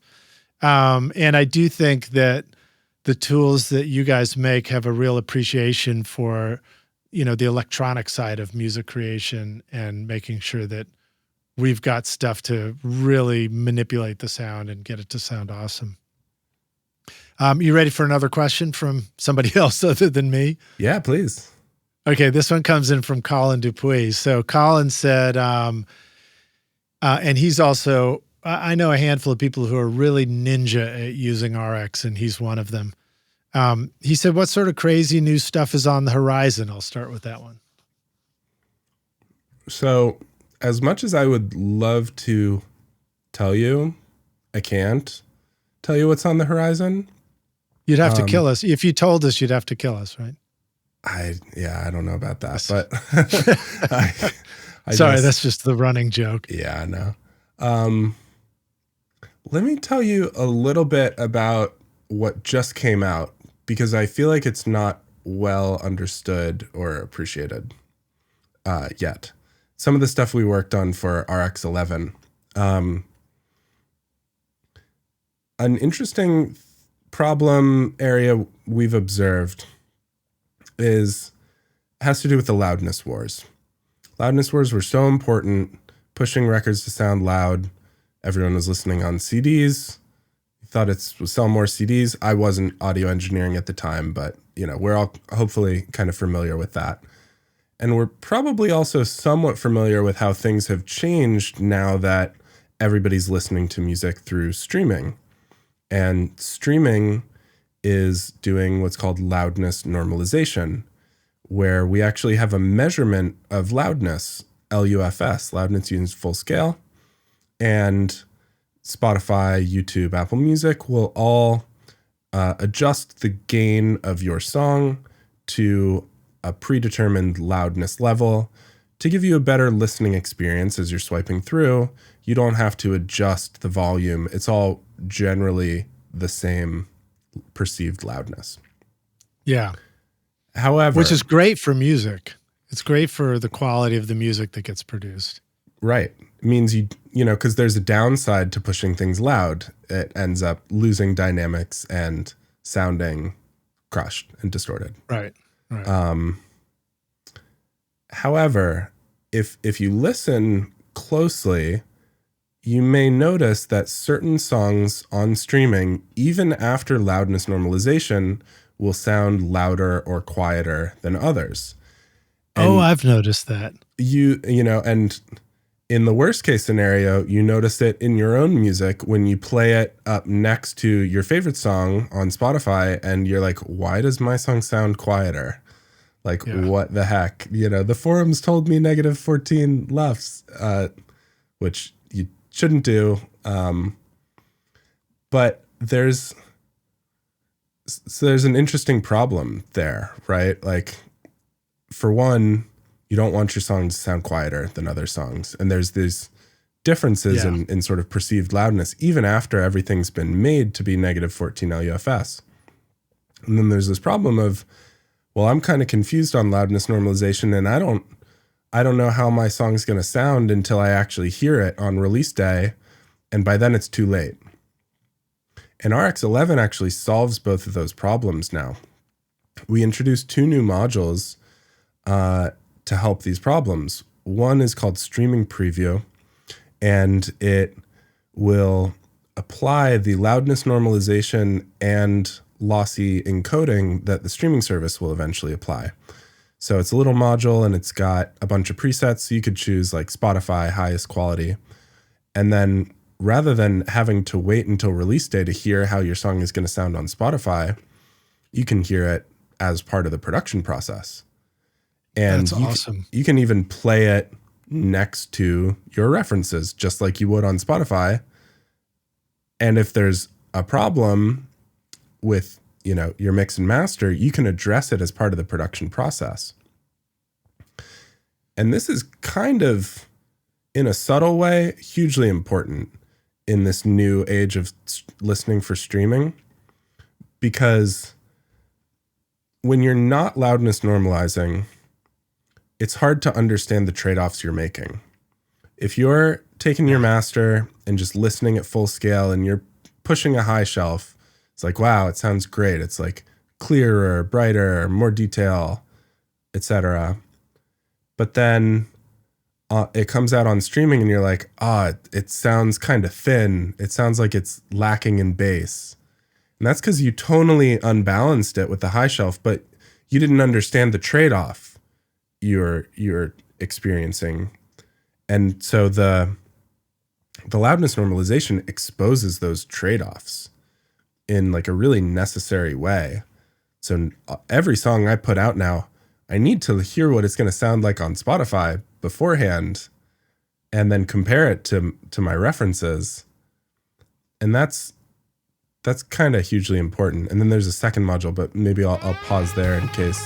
Does that make sense? Let me interject something. Are you ready to launch your career in the audio or entertainment business? SAE Institute Nashville, right here in the heart of Music Row, offers hands-on programs to prepare you for the industry. From studio production and live sound to audio for film and a whole lot more. You'll learn by doing, working with professional grade gear alongside experienced industry pros. If you're more into the business side of entertainment, SAE's Entertainment Business Program teaches essential basics like contracts and promotion to help you navigate the industry. With diploma, associate, or bachelor's degrees, there's a path for everyone. Plus, Career Services supports graduates as they take the next step. Want to see it for yourself? Immerse yourself in Nashville's exciting music scene and book a tour today at nashville.sae.edu or call 615-244-5848. First I'm going to make a quick comment,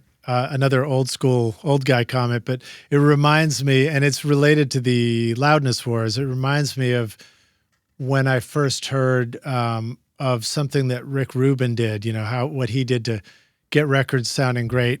K-Rock, where you are out in LA, a huge rock station. And I remember hearing some rumor like Rick wanted to know how the records were going to sound when they hit radio. So he went and bought a matching compressor to the radio station's compressor hardware unit. And they would mix through that and check all the mixes in the studio that way. So they always knew exactly what it was really going to sound like when it went out there. Of course, the irony of what I'm describing is they were still in the loudness wars. So it was always like, make it loud, loud, loud, because that's what the radio's going to do. Or maybe not. Maybe really the whole loudness concept is always going to be there, and it's about what the end result is and how it's going out to the listener. So it's very cool that we now have the streaming preview and that's in RX, you said, right? Yeah. Right. So that gives us the ability to hear what it's going to sound like in the real world.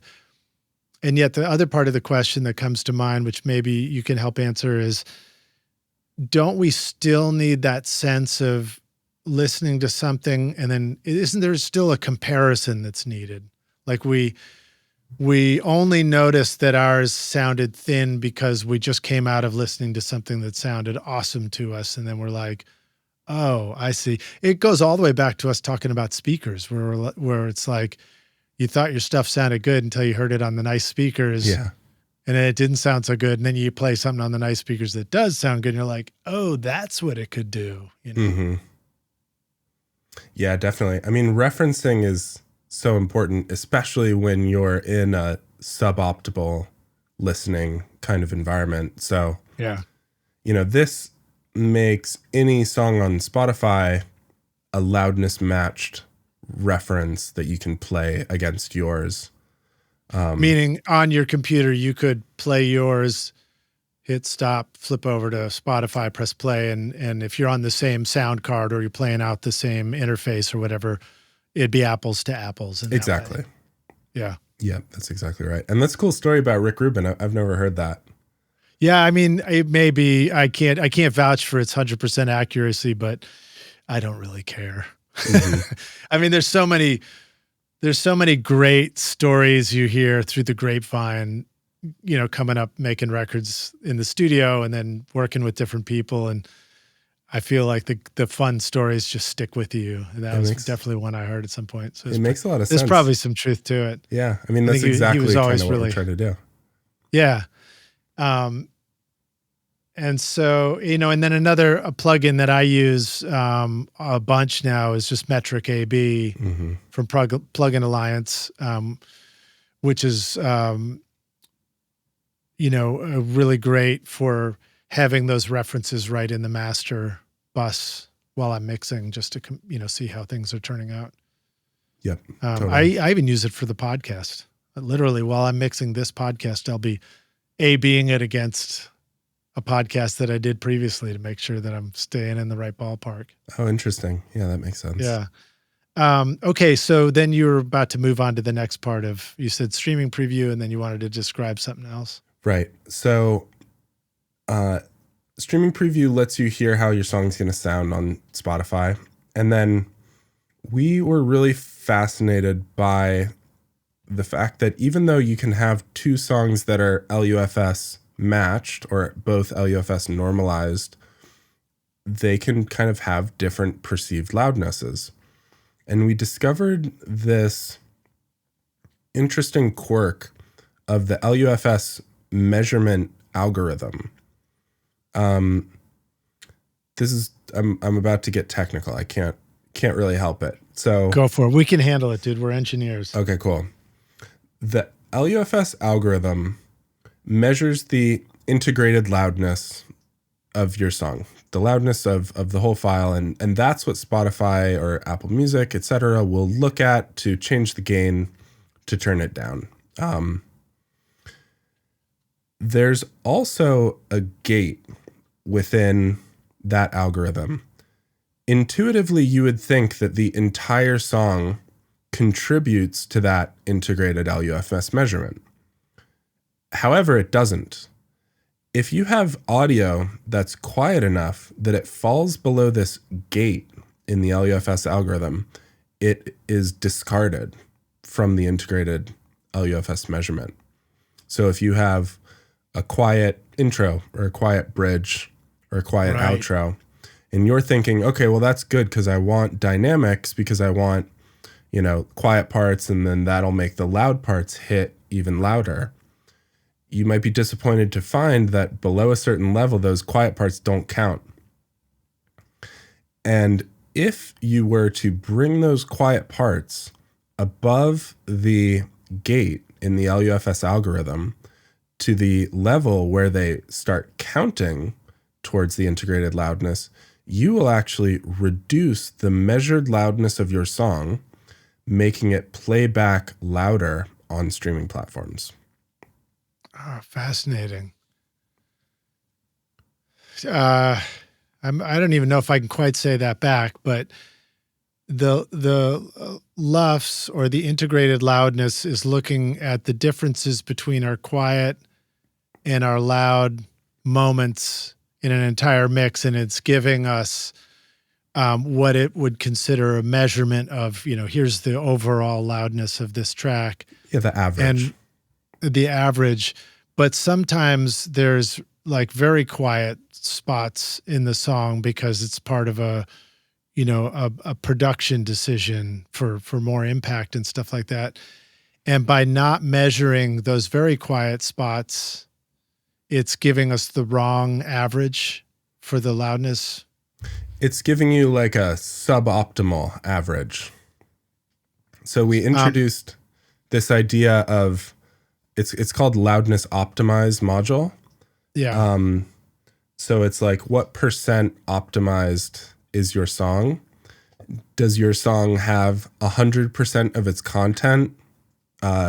It's percent contributing. No, percent measured. What percent of your song is actually contributing to the integrated loudness measurement? Is it 100% that's fully optimized? If it gets into like the 80s percentages, if you've got significant parts of your song quiet enough that they're falling below that gate, that is when your song starts to sound quiet compared to others, even though they're both -14. Wow. Okay, well, that's very cool, man. Also, it makes me think that, first of all, I appreciate you sort of giving us the technical description of this stuff, because it's becoming more aware to me, or I'm becoming more aware, it's becoming more evident to us that, there's these stages of process for building the stuff that you guys do. So as a product manager, you reach out and find out what people need, and then you bring that to a team that can figure out how to build it. And then I guess a question is, does that responsibility also fall on your shoulders to get the feedback from the customers afterwards, or is that also a whole nother part of a process that sort of like completes the circle back to you? in the beginning. Like, Yeah, is there anything you want to say about getting the feedback and closing the feedback loop when you come up with these ideas? totally. So what we do, again, is we lean on the beta testers to understand how the product will be received eventually when it comes out, to at least try and get an idea. So we'll not only, like I said, test the concepts with them at the very start. Once we're building things, we'll send it to them, maybe even in a half-built state. How is it? They let us know. And then that helps us understand, okay, well, given the feedback, we should do this and this. Then we do it. And then we're like, how is it now? And if they're like, it's great, then it's like, okay, let's spend the time working on something else. They're like, still struggling with this and this. It's like, okay, well, we'll keep going. Yeah. So that's during the development process. And then once it's out in the world, it's kind of out of our hands. But, almost every day I'm searching RX11 loudness optimize and seeing, are people talking about it? Are people making videos? How are they talking about it? And using that to upgrade my understanding of customer expectations so that we can build great things in the future. Yeah. Sometimes it's good, sometimes it's bad. That feels similar to how I go and see what, comments there are on a podcast, for example. I find it seems masochistic sometimes, but I sort of love getting the comments that beat me up, because I'm like, great, there's something I can pivot on, I can do different. Mm-hmm. Although it's wonderful when you get comments telling you that you nailed it, Totally. Okay, cool. Well, let me jump to another question. Do you have a little bit more time for us? Or, I do. Or I could go all day. Okay, awesome. Well, we won't need you all day, but let me go to a couple more questions. This one comes in from Mindy Watts, who will hopefully be a future guest on the show. And I met recently at the Sputnik Christmas party here in Nashville. An amazing studio that I don't know if you've ever been there, but a very cool place.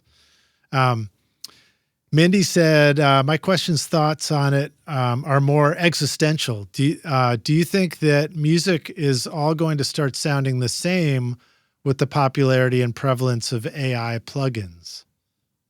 What are your thoughts on that? I think it depends how you think of as the same. So like going back to the Master Assistant thing, and I was talking about the tonal balance of pop. If all of these pop songs have a similar balance of bass and lower mids and upper mids and treble, yes, they have the same tonal balance. Is that bad? Like they have the same tonal balance, but they're different songs. So like in that sense, I don't think it really matters if AI is making your loudness similar to everyone else or your tonal balance. That person might agree or disagree, Mindy. And I almost think it's the opposite. I think that the new AI tools are making things possible that were like impossible before, and are going to be creating new sounds, and are going to be giving people who otherwise would not be able to make music the chance to like make music at a really great sounding level. So we're going to get more like diversity and representation, especially considering the progress over 40, 50 years and how like the resources required to make a song in the 70s with a recording studio and needing a record contract and needing all these different engineers. And now any kid with a laptop can like make music. And if AI tools are helping people get better results with lower levels of quote unquote skill, I think that's a good thing ultimately for the right. sound. So it's sort of like thinking about it like maybe there's always been a tradition of people who want to make some music. They get good at songwriting, or they get good on their instrument, or they get good at coming up with musical arrangement ideas, and they want to make that music. But previously it meant, you would need the gatekeepers to open the gates for you, or you'd need help to get into the studio and do a full production and then have access to the record labels and stuff. And now with the, immediate access through laptops to tools like iZotope, you can take your ideas and get your ideas to a higher level. I mean, you even talked about it when you were talking about producing Click Track, which is like, you're immediately able to arrive at something that feels like a pretty great mix, allowing you to finish a song in a day. Yeah. So it's going to put more music out there. Granted, as it's almost like the challenge is not whether the tools are doing that for the music we're making, but since there's so much more music being put out these days, it's up to us to become individual in our music too. Yeah. As artists. Cutting through the vast quantity of new music as an artist is harder than it's ever been. Like that, I see AI making that harder for everybody, definitely. Just because it's easier to make music now. There's a lot more supply, and demand is, relatively fixed. Yeah. Okay, here's a question. This one's actually from Craig Alvin. So, and it's a little bit tongue in cheek the way he said it too.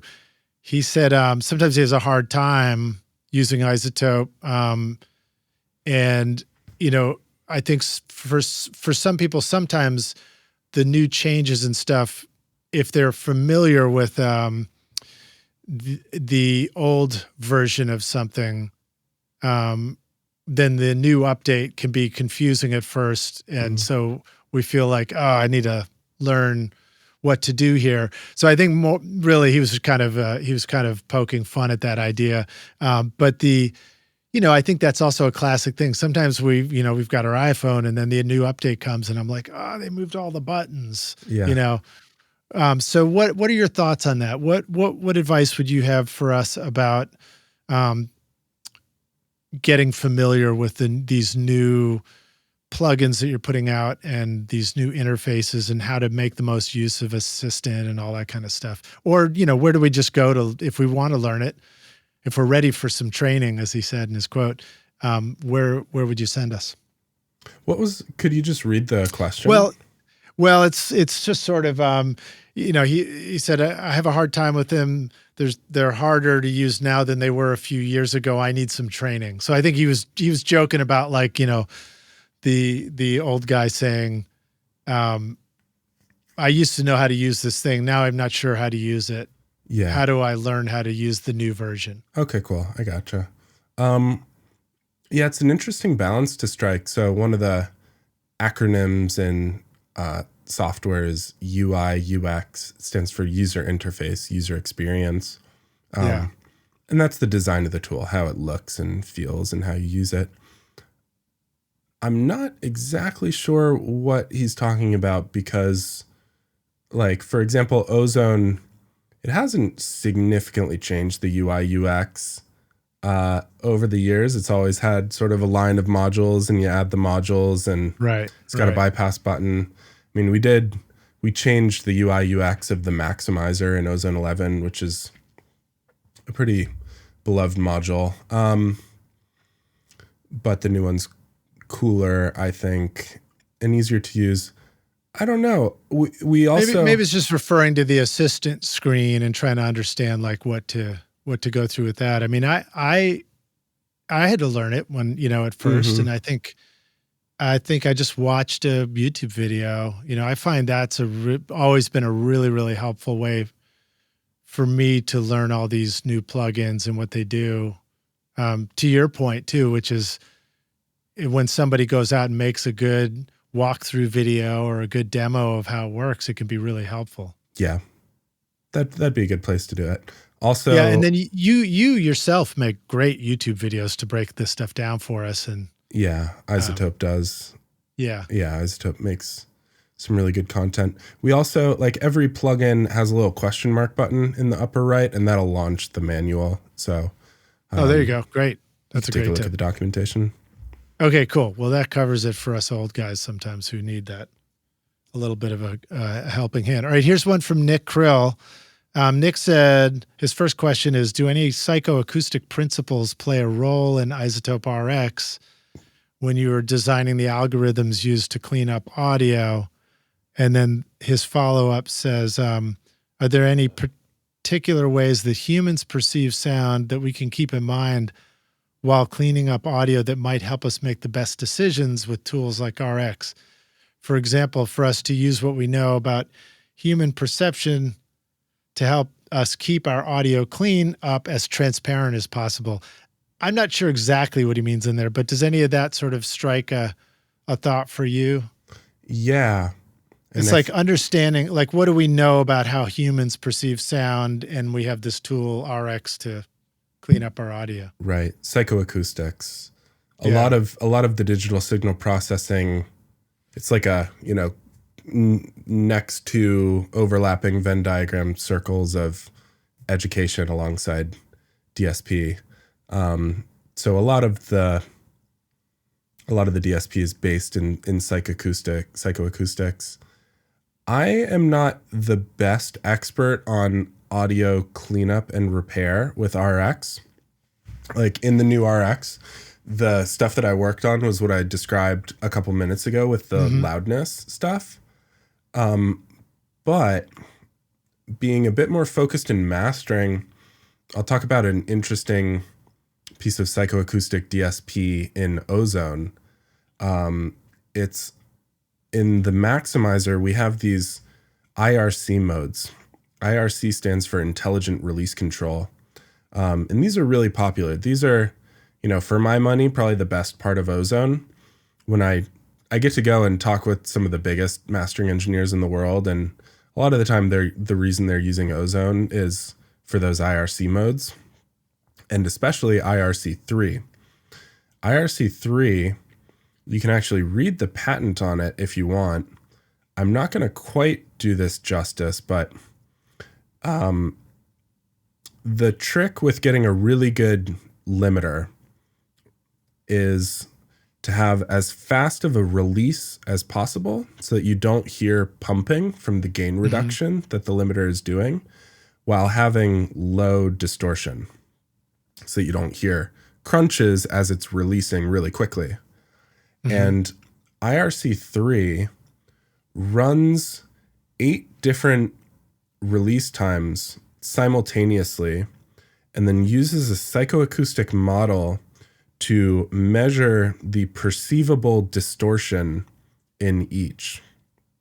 And then it will dynamically switch between those 8 algorithms to choose the one that will give you the fastest release time that is underneath a psychoacoustic threshold of perceivable distortion.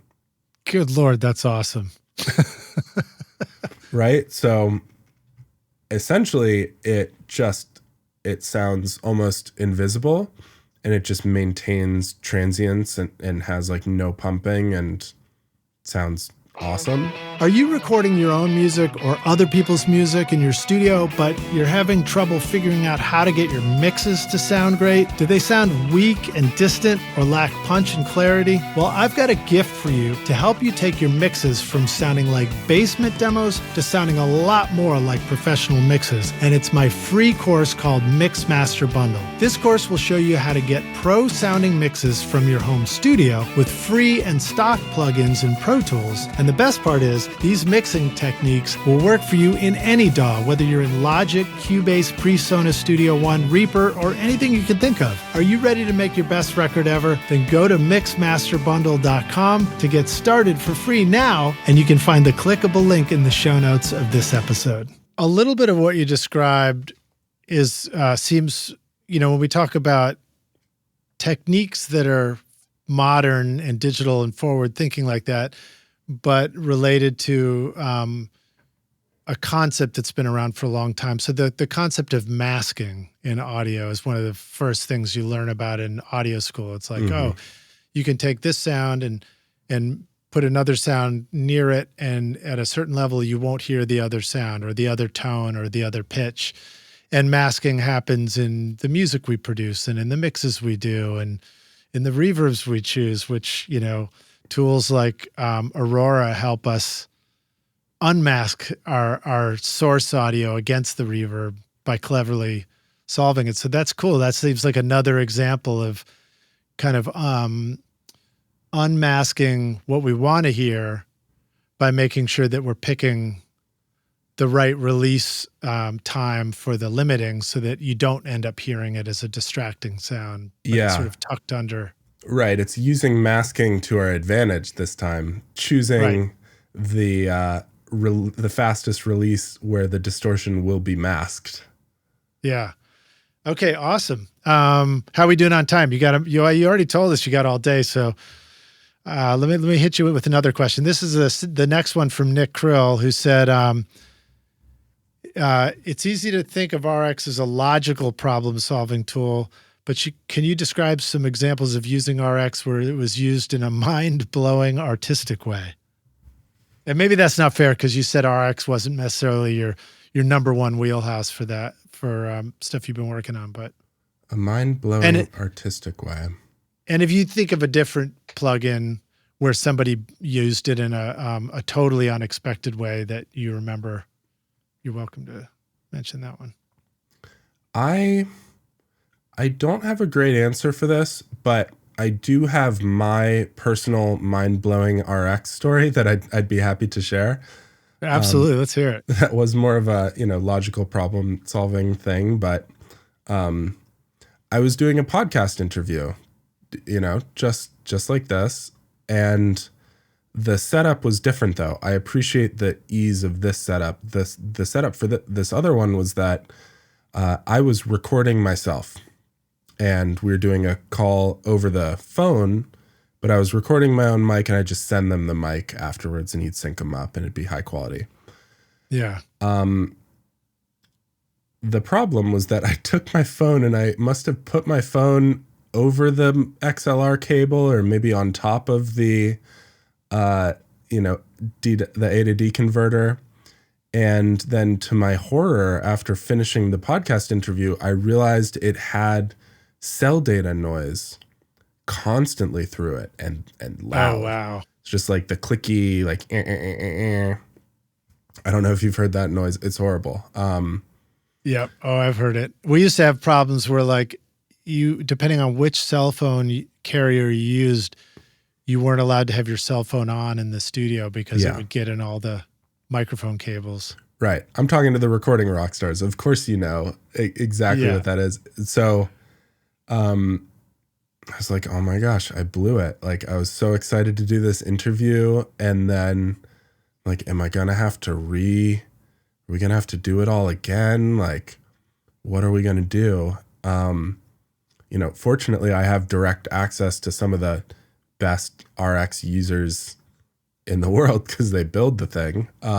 It's like, okay, what can you help me? What are we going to do? And we tried all of these things like declick, to try and there was a little blog article that was like declick to remove cell phone noise. And ultimately it was just dialogue isolate. It was coming back to that machine learning ability to understand what is dialogue and what is not. And it could tell me talking versus my cell phone cell data talking. And I could just, negative infinity gain the cell phone noise. And the interview came out and we didn't have to re-record it. And that's pretty amazing. It really is. And sometimes when I think about it and I think about how do you design things that will do these, seemingly impossible tasks. But then I also think, well, wait a minute, Bill and I could listen to some audio that was a voice recording that has some buzz and noise in it. And probably everybody sitting in the room would hear it. So we have the ability to identify what's what. So then I feel like that inspires me to think like, you can do it, Bill. You guys can make something that'll figure that out. Right.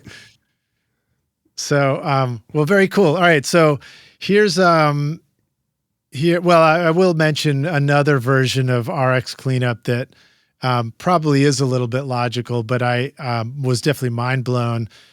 I had an artist I was working with, and they would often take the session home, or he would take the session home with him and either work on it or do more overdubs and then bring them back in. And it was my job to like clean it up and put it back into the mix and send him home with a new mix. And in this case, he had taken the recordings and gone and set up an entire choir to, sort of gospel choir to record at Vanderbilt, actually, at Blair School of Music. And so he recorded them, and then they brought it back, and I needed to port that into the session and comp it all in.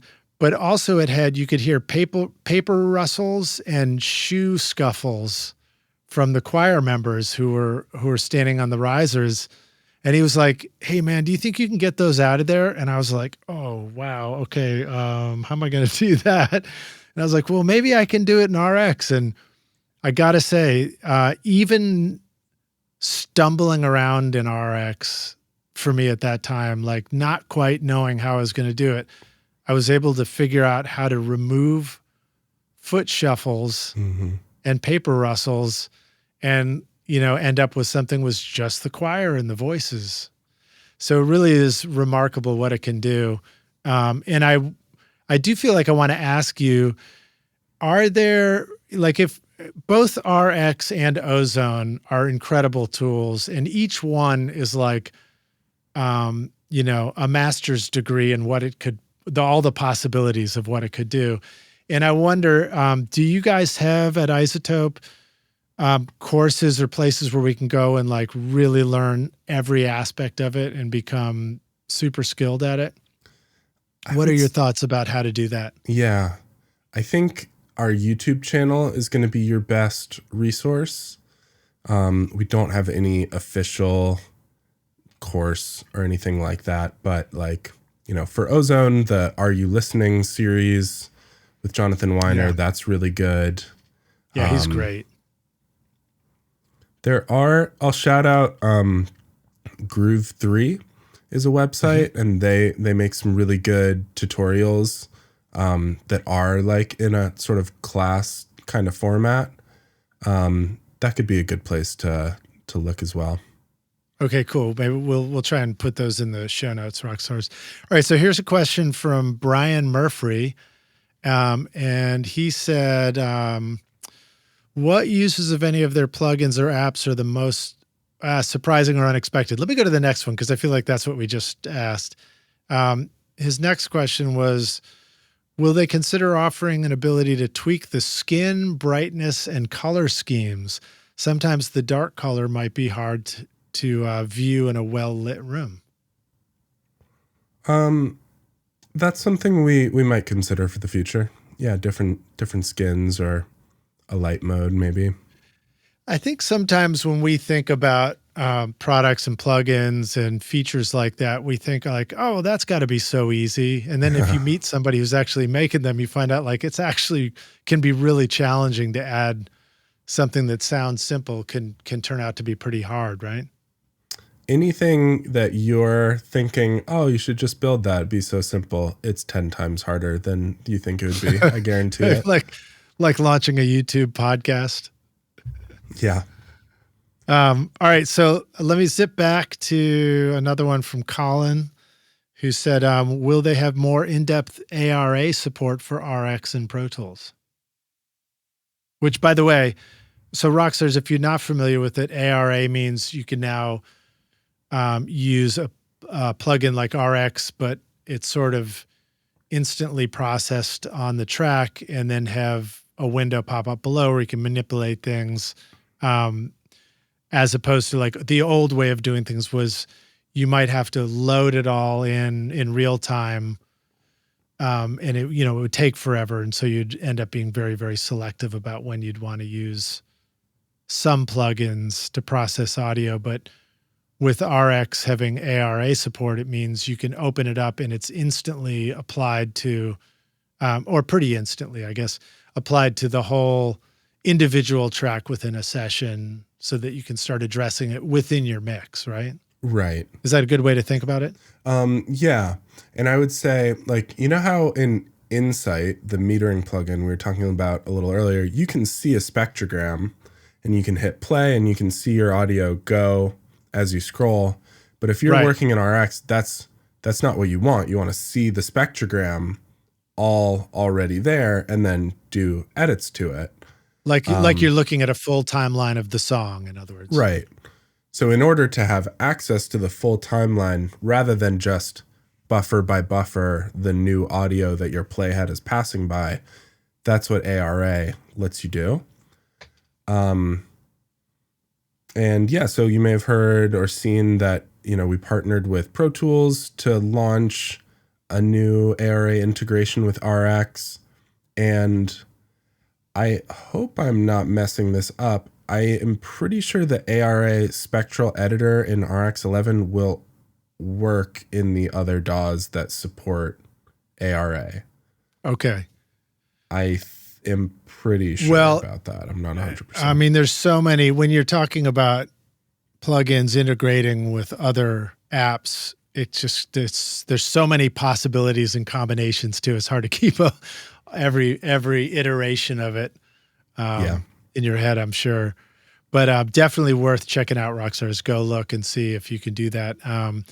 I've been using, I remember the send plugin that sends it over to RX. I use that all the time and process it there and bring it back. But I'm excited to dive into the ARA features too, because it would just make it easier for me to, and quicker to try stuff. And now, does ARA also help in terms of delay compensation and latency and processing? So in other words, if you were to put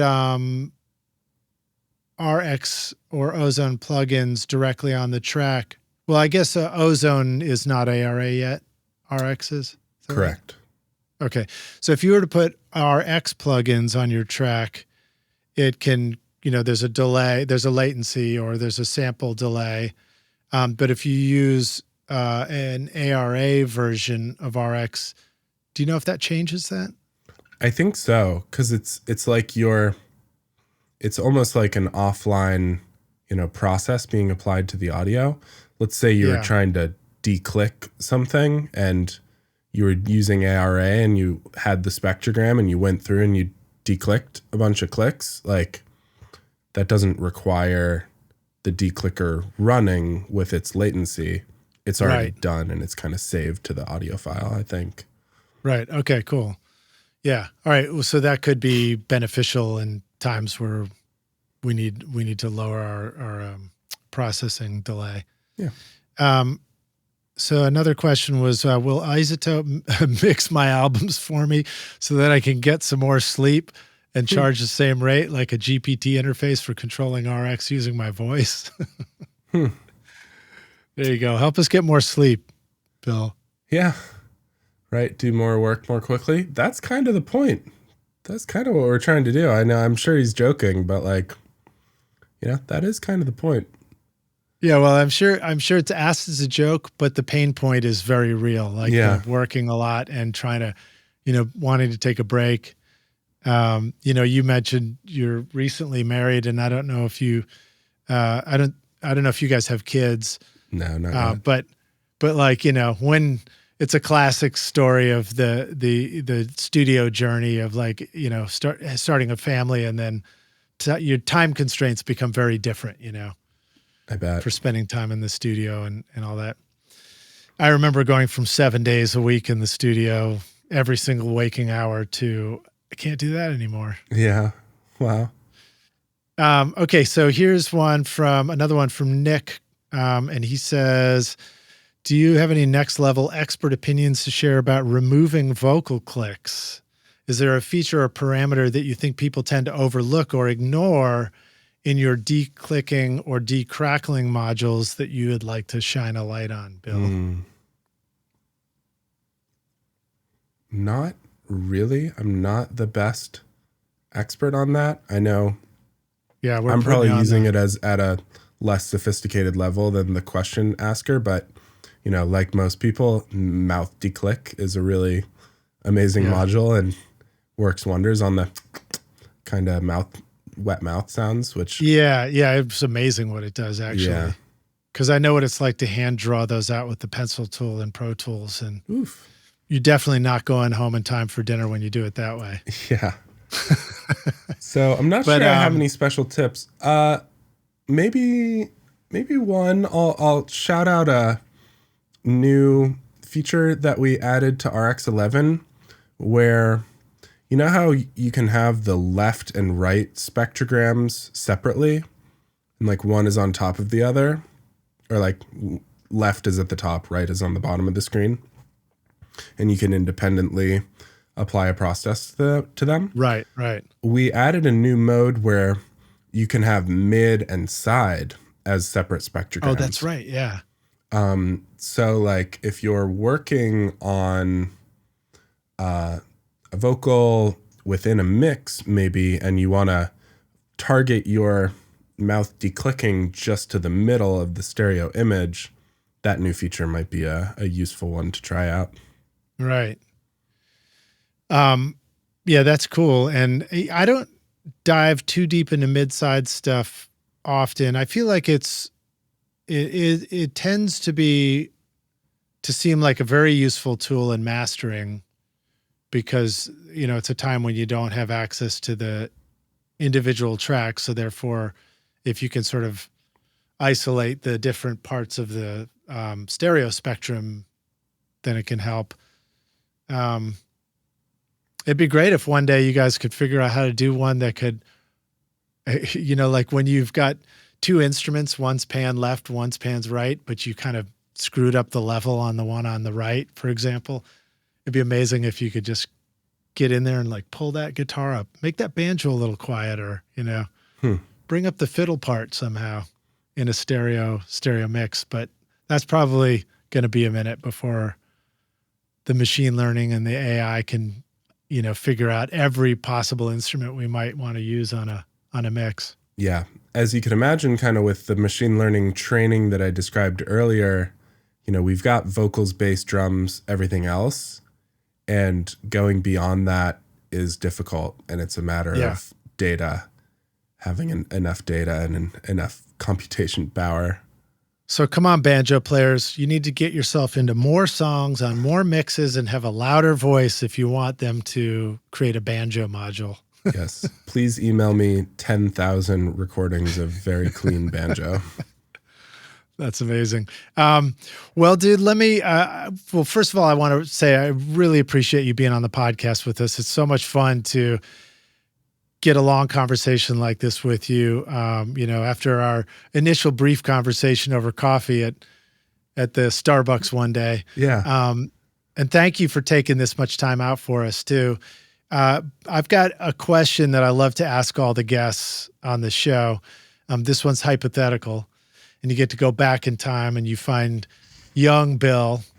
To me, you're still young Bill, but you find even younger Bill and you say, listen, dude, I've come back in time to tell you a couple of things. One is enjoy your long hair while you got it. And then the other one is here's the single most important thing you need to know to be a rock star of the studio yourself one day.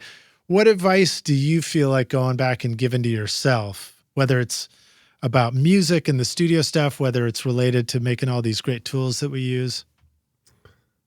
It's a good question. It's a deep question. It can be advice about your hair if you want it to. Yeah, right. Or just buy Bitcoin. It could be that's good advice too. Buy all the Bitcoin you can.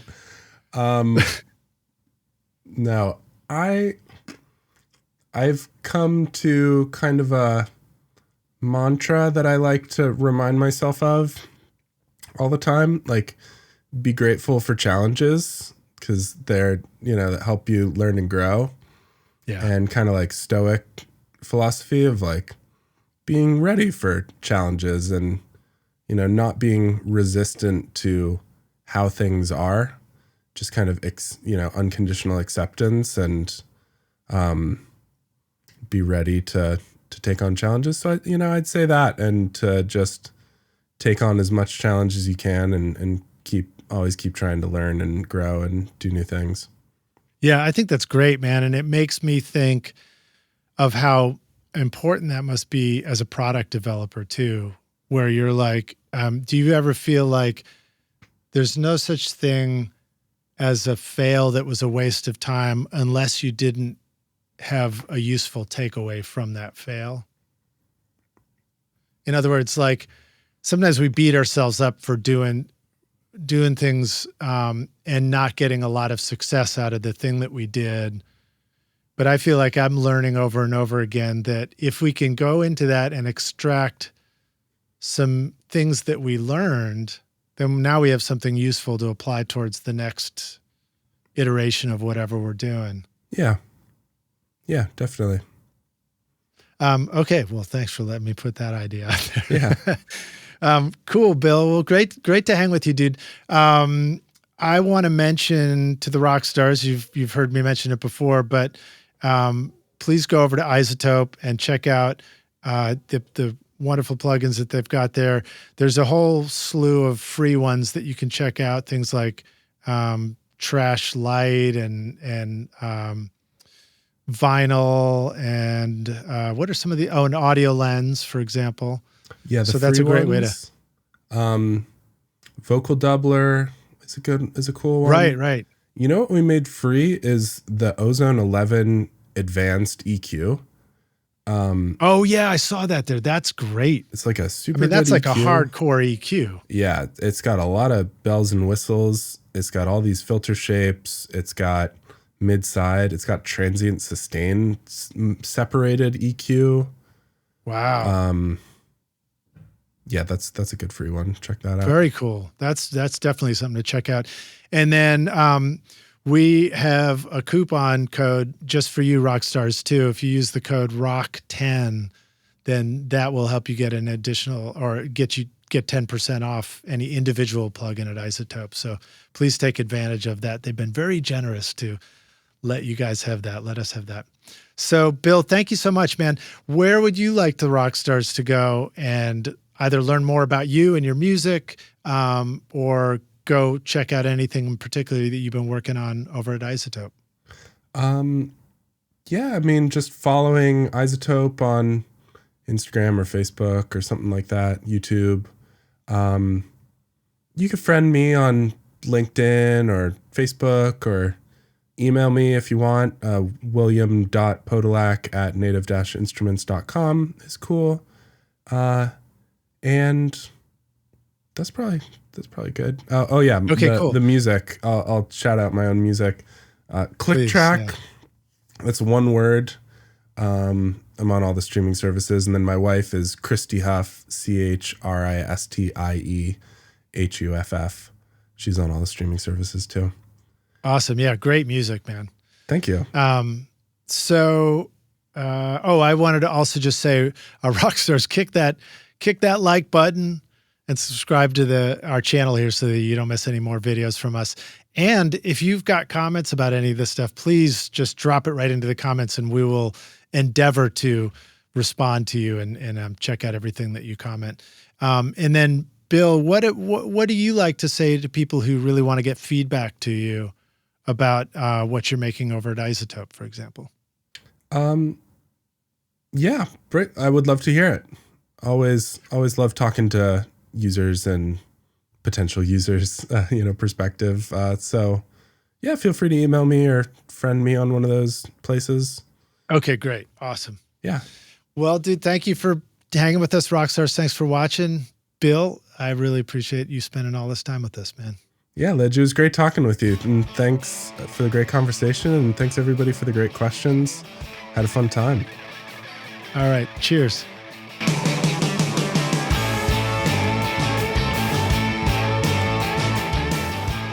Thanks so much for listening to Recording Studio Rockstars. If you enjoyed the show and want to help make it better, then please share this episode with your friends on social media and leave a rating and review on iTunes to help the podcast reach more rock stars like yourself. You can click directly over to iTunes or go to rsrockstars.com/review for an easy explanation. And remember to hit the subscribe button to keep up with weekly episodes. And if you're ready to make your best record ever now, then head over to Recording Studio Rockstars Academy, where you can start with my free course at mixmasterbundle.com. Thanks so much for listening, and thanks for being a rock star. I'm Lid Shaw, and this is Recording Studio Rockstars. Now, go make great music. Recording Studio Rockstars would like to give a big thank you to our awesome sponsors who help make this episode possible: iZotope, Native Instruments, Atom Audio, Stealth Chair, and SAE Institute Nashville. And remember to take advantage of our special coupon codes at iZotope.com, nativeinstruments.com, or stealthchair.com. Use the coupon code ROCK10 for 10% off any plugin or chair purchase. If you enjoyed Recording Studio Rockstars, please check out our sponsors using the links in the show notes. These are all things I highly recommend for your studio. They're going to help you make your best record ever. And please like and subscribe to our YouTube channel, because it's a great way to help support this show. And leave us a comment below to let us know what you thought of this interview or who we should have on as a guest in the future. I would also like to thank our fantastic team here at Recording Studio Rockstars, Vlad Weselchenko and Liz Hulitskaya. Thanks so much for watching and listening, Rockstars, and we'll see you in the next episode. Cheers.